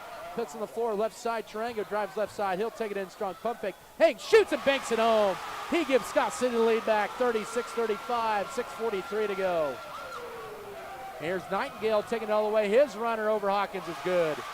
18 for him, 37-36, 6:35 to go. 5th lead change, 5th tie of the night. Tarango with it is now Rumford, holds it. He'll put it on the floor a couple times, needs help, finds Efren Tarango. Tarango drives left side. Scott City down by 1 into Hawkins, and that'll be a foul. I believe that should be the 5th on Gwynn, but they say 4 on the board. But nonetheless, it's a double bonus here for Hawkins, who has a team-high 11 tonight. Okay, I guess it is his 4th foul. 10th team foul nonetheless here with 6:18 to go. 2 free throws for Hawkins.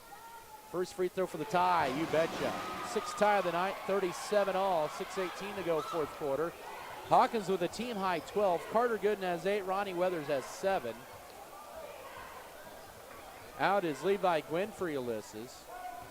Also in is Lawson Bailey, Austin Tone, Dylan Metzger. Carter Gooden second free throw short or too strong. Rebound to Cifuentes, who hit the 3 to give Ulysses the lead earlier. Now it's a Nightingale 3, he hits it. He has 21, 40-37 with 6:09 to go. And Ulysses is starting to heat up from downtown. Gus Hawkins with it. 2 minutes into this fourth quarter, the Beavers to their largest deficit since the first quarter. Here's a hook shot, good from Gooden, he has 10. 40-39, Ulysses by 1, 5:50 to go. The Tigers will bring it across, dribble behind the back. Nightingale looking to drive in, right side to Ben Scott. Now up top, Nightingale for another 3. That one short. Rebound, Carter Gooden for the Beavers. Scott City can take the lead back. 5:38 to go. At 40-39, Ulysses. Metzger crosses over his dribble. Left side to Tone. Up top, it goes to Metzger. Metzger right side to Gooden. Now around the perimeter right to Bailey. Off the screen, here's Tone for a 3. Short rebound, Ulysses. Tone scoreless tonight. Here's Ben Scott with it. Ulysses with the 1-point lead in the ball. 5:15 to go, driving in right side. Nightingale for a 3. Too strong. But Ulysses with an offensive board. Step back 3. No. Rebound, Austin Tone, and a foul. Nightingale's 4th foul.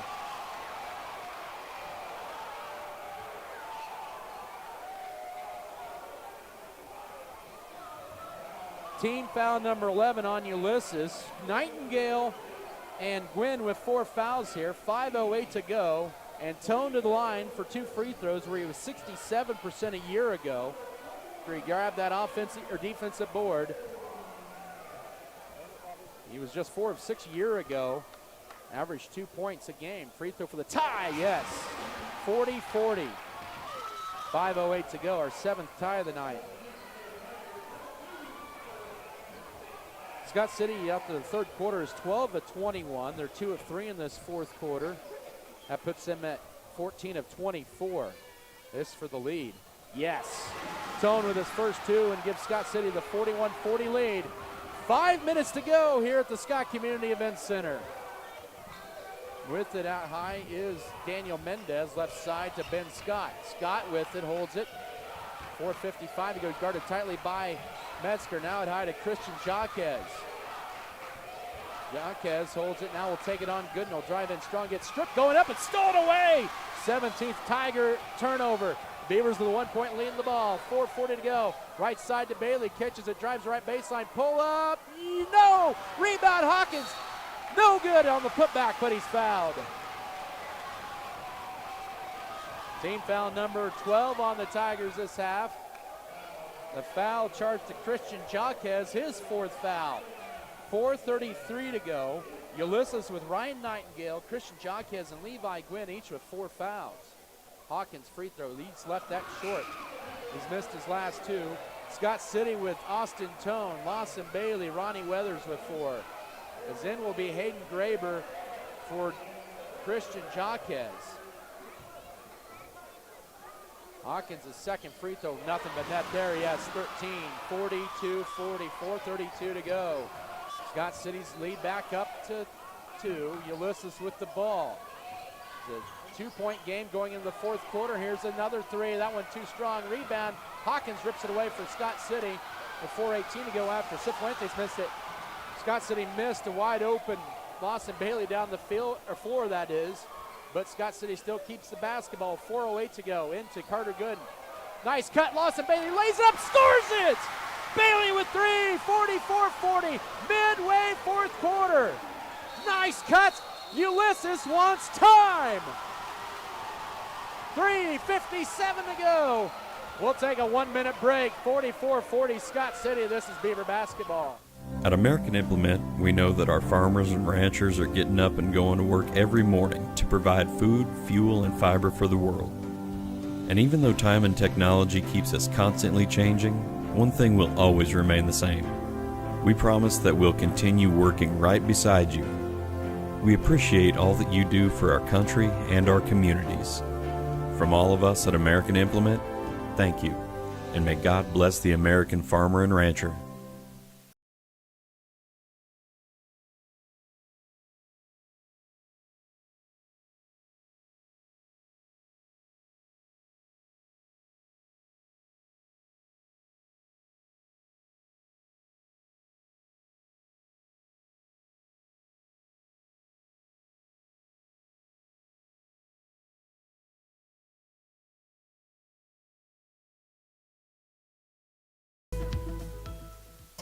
Pioneer Communications. We're your community, connected.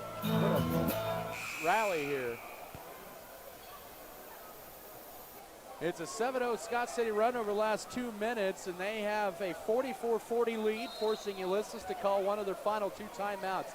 That last basket by Lawson Bailey was an offensive thing of beauty as Carter Gooden just handed it off there to Lawson Bailey, cutting to the basket wide open down the right lane there, and it's 44-40 Ulysses with 1 timeout and the ball. 3:43 to go. Both teams have 3 players with 4 fouls. Turnaround shot blocked by Hawkins for Graber. Rebound Hawkins. He's working close to a double-double here. Scott City with a 4-point lead in the ball. 3.5 to go. Tone with it. Now up top to Ronnie Weathers. Keeps that pivot foot down. Tone with a deep 3. Yes! Yes for Tone! 47-40, a 10-0 run. The first guard with a 3 tonight as we approach 3:15 to go. The third triple for Scott City tonight as well. And a whistle, and that's going to be a moving screen away from the ball on Ulysses. Scott City matches their largest lead at 7. That's a foul on Mendez, his 4th, with 3:10 to go. Ulysses with 4 players with 4 fouls. Daniel Mendez, the 4th foul there. Ryan Nightingale, Christian Jacques, and Levi Gwynn. As they sub in another, Scott City has Gus Hawkins, Ronnie Weathers, Austin Tone, Dylan Metzger, and Lawson Bailey. 3:05 to go. Tone with it. Oh, we may have gotten away with a hop step. Drives in now, right corner. Bailey for a triple. That one crawls off. Rebound, Hawkins. He will score it off the putback. He has 15, 49-40, largest lead. 2:50 to go in the game. And now Ulysses almost throws it away. That would have probably blown the roof off the gym if Bailey hits that left corner 3. Right corner 3. Here's a 3. No for Ulysses. Jaquez, rebound Bailey. Scott City with a 9-point lead in the ball and a 12-0 run. 2.5 to go into Hawkins. Scott City can run some time off if they choose to, but Bailey will put up a shot for 2. Assist, Gus Hawkins. Bailey with 5. 51-40 with 2:23 to go. Make it a 14-0 Scott City run, and Bailey almost fouls out there as Ryan Nightingale ends the run there with the basket. He has 7 in the period, 23 for the game. 51-42, 2:10 to go. Hawkins with it, now left side to Bailey. Ball fake, he'll drive in. He will hang, shoot, and a lot of contact. Weathers goes up, he is fouled, and now in the hand, or no call there. And the rebound goes to Ulysses as they move it down the court here with 1:50 to go in this one. It's a 9-point Tiger deficit. They will drive in. Right side, here's Cifuentes for 3. It's a 6-point game. 51-45. He has hit 2 threes in this 4th quarter. 1:40 to go. Now Scott City needs to just run some time off the clock. They have the lead, and now they step out of bounds. Weathers, a pass for him, sails wide. They need to run some time off, and now Ulysses will get the ball back down 6 with 1:34 to go. So after Scott City made a 14-0 run, a 9-0 or 5-0 run for Ulysses, and Brian Gentry senses the momentum changing, calls a 30-second timeout with 1:34 to go. Scott City with 2 timeouts left, both fulls. Ulysses with 1 timeout left. That's a full. The Beavers were down 40-37 with 6:09 to go, and then a 14-0 run put them up by 11. And now a 5-0 run has made it a 51-45 game. That was the first double-digit lead by either side tonight. Gus Hawkins with 15 points for Scott City. Carter Gooden with 10. And Ronnie Weathers with 7. Those are the top 3 scores for the Beavers tonight. For Ulysses, Ryan Nightingale with 23 points. Ulysses only had 1 3 going into the 4th quarter. They have hit 3 in this 4th quarter. Scott City's only hit 3. 2 of them have been by their post players. 90 seconds to go. Ulysses with the ball. Nightingale's been the hot hand. He has 7 of their points in this 4th quarter. 7 of their 10. Make that 7 of their 13. Now driving in a layup, and that is good. Nightingale makes it a 4-point game, 51-47, 1:11 to go. Scott City doesn't need to be too complacent with the ball, and they step out of bounds, the 20th turnover. Lawson Bailey tried to keep his tippy toes up there right in front of the Scott City bench, and the Beavers doing a little too much down the stretch, and now Ulysses can pull even closer here with 66 seconds to go. 51-47, they're on a 7-0 run with the ball. Final minute, here we go. Left wing goes to Adrian Cifuentes. Cifuentes guarded tightly by Bailey, who has 4 fouls. Ball almost now, Nightingale a 3. Too strong, rebound though, Ben Scott trickles out to Cifuentes for a 3. That is no good. Rebound Scott City, and we get a tie up, and it'll be Scott City ball. The Beavers dodging a couple of huge bullets from 3-point range.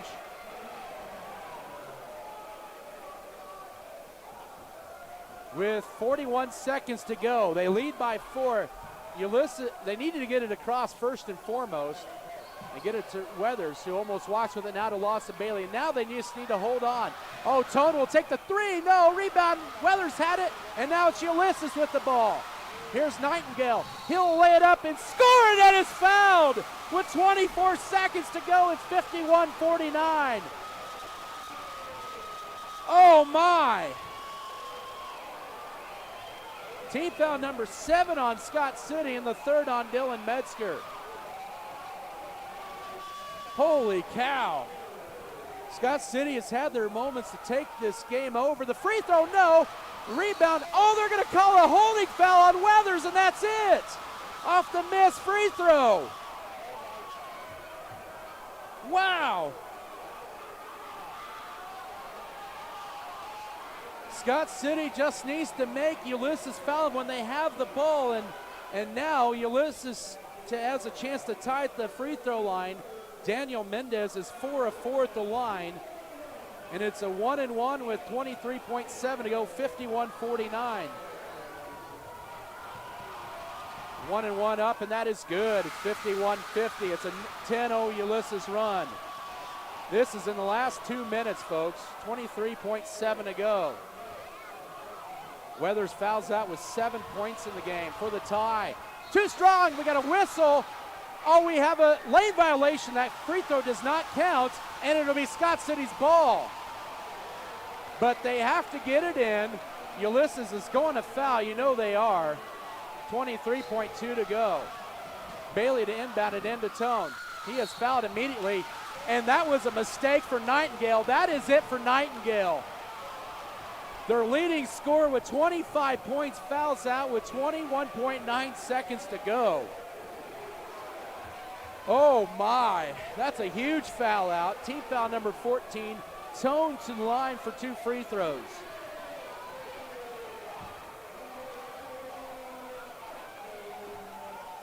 In for Scott City, you have Lawson Bailey, Dylan Metzger, Austin Tone, Gus Hawkins, and Efren Tarango.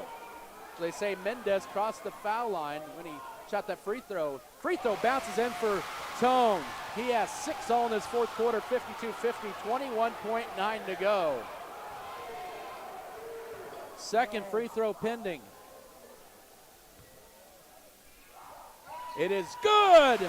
53-50, 21.9 to go. Ulysses with the ball. Both teams have lost 1 player each. And Coach Matt Cox will burn his final timeout. We'll keep it right here. 18.5 seconds to go. Scott City went on a 14-0 run to take a 51-40 lead with 2:23 to go. The Beavers were very careless with the ball. They had a couple of costly turnovers, unforced errors.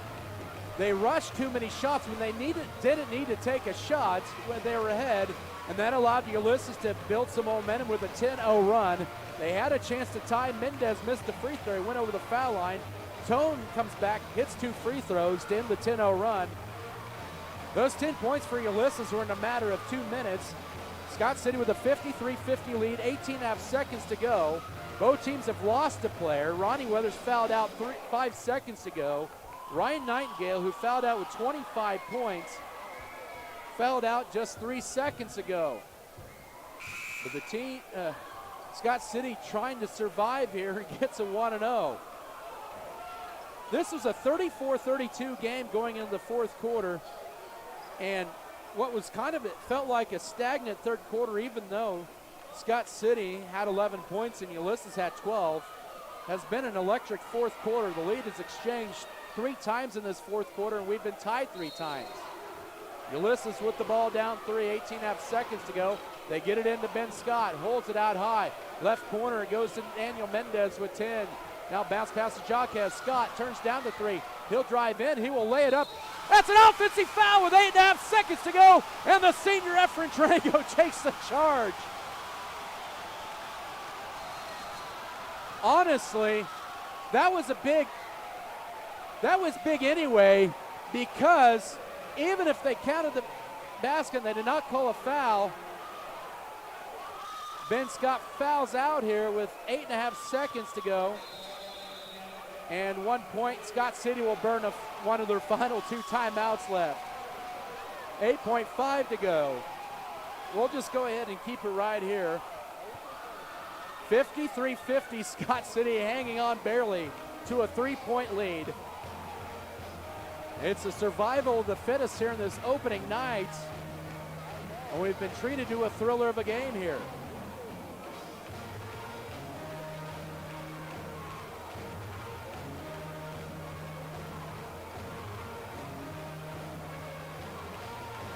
Eight and a half seconds to go at 53-50 for Scott City. They just need to get it inbounded, draw a foul and hit some free throws. Simple, right? It looks good on paper. But Ulysses has just lost Ben Scott and Ryan Nightingale due to foul outs. They have Daniel Mendez, Christian Jaquez, and Levi Gwynn with 4. Scott City has lost Ronnie Weathers with foul trouble, fouling out. Lawson Bailey and Austin Tone each with 4 fouls. Ulysses will apply full court pressure. And Efren Trango took a big charge underneath the basket. The Beavers need to get it in, more importantly. They do get it into Lawson Bailey with 7 seconds, and he is fouled. And that'll be the foul on Sif Wednesdays. That's just his second. And we're going to get 2 free throws here for Lawson Bailey. 1 free throw is great. 2 free throws is even better. Bailey's come up with 4 fourth quarter points. He has 5 for the game. 5 is 6 of 9. Scott City 6 of 9. Make it 7 of 10 in the fourth quarter. That was a huge one. 54-50 makes it a 2-score game. 6.8 to go. They're 7 of 10 in this fourth quarter, trying to make it 8 of 11, and Bailey does. 55-50. Bailey with 8 or 7 in this game, 6 in the fourth quarter. With 4 seconds, here is Isak coming in, bounce pass, driving in, layup is good. With 0.5 of a second left, 55-52, and Christian Jaquez with his 4th point of the night, but it's not going to matter. Hawkins will pick up his 4th foul with a 0.5 second left. All there is the backdoor cover. Free throw for Jaquez, who was 50% in varsity a year ago at the foul line, misses it. Trango will rebound it and close it out. A gutsy fourth quarter performance for Scott City. They somehow survive and win this one. And a fun game here tonight, 55-52. We'll come back in 3 minutes with your post-game show. This is Scott City Beaver basketball.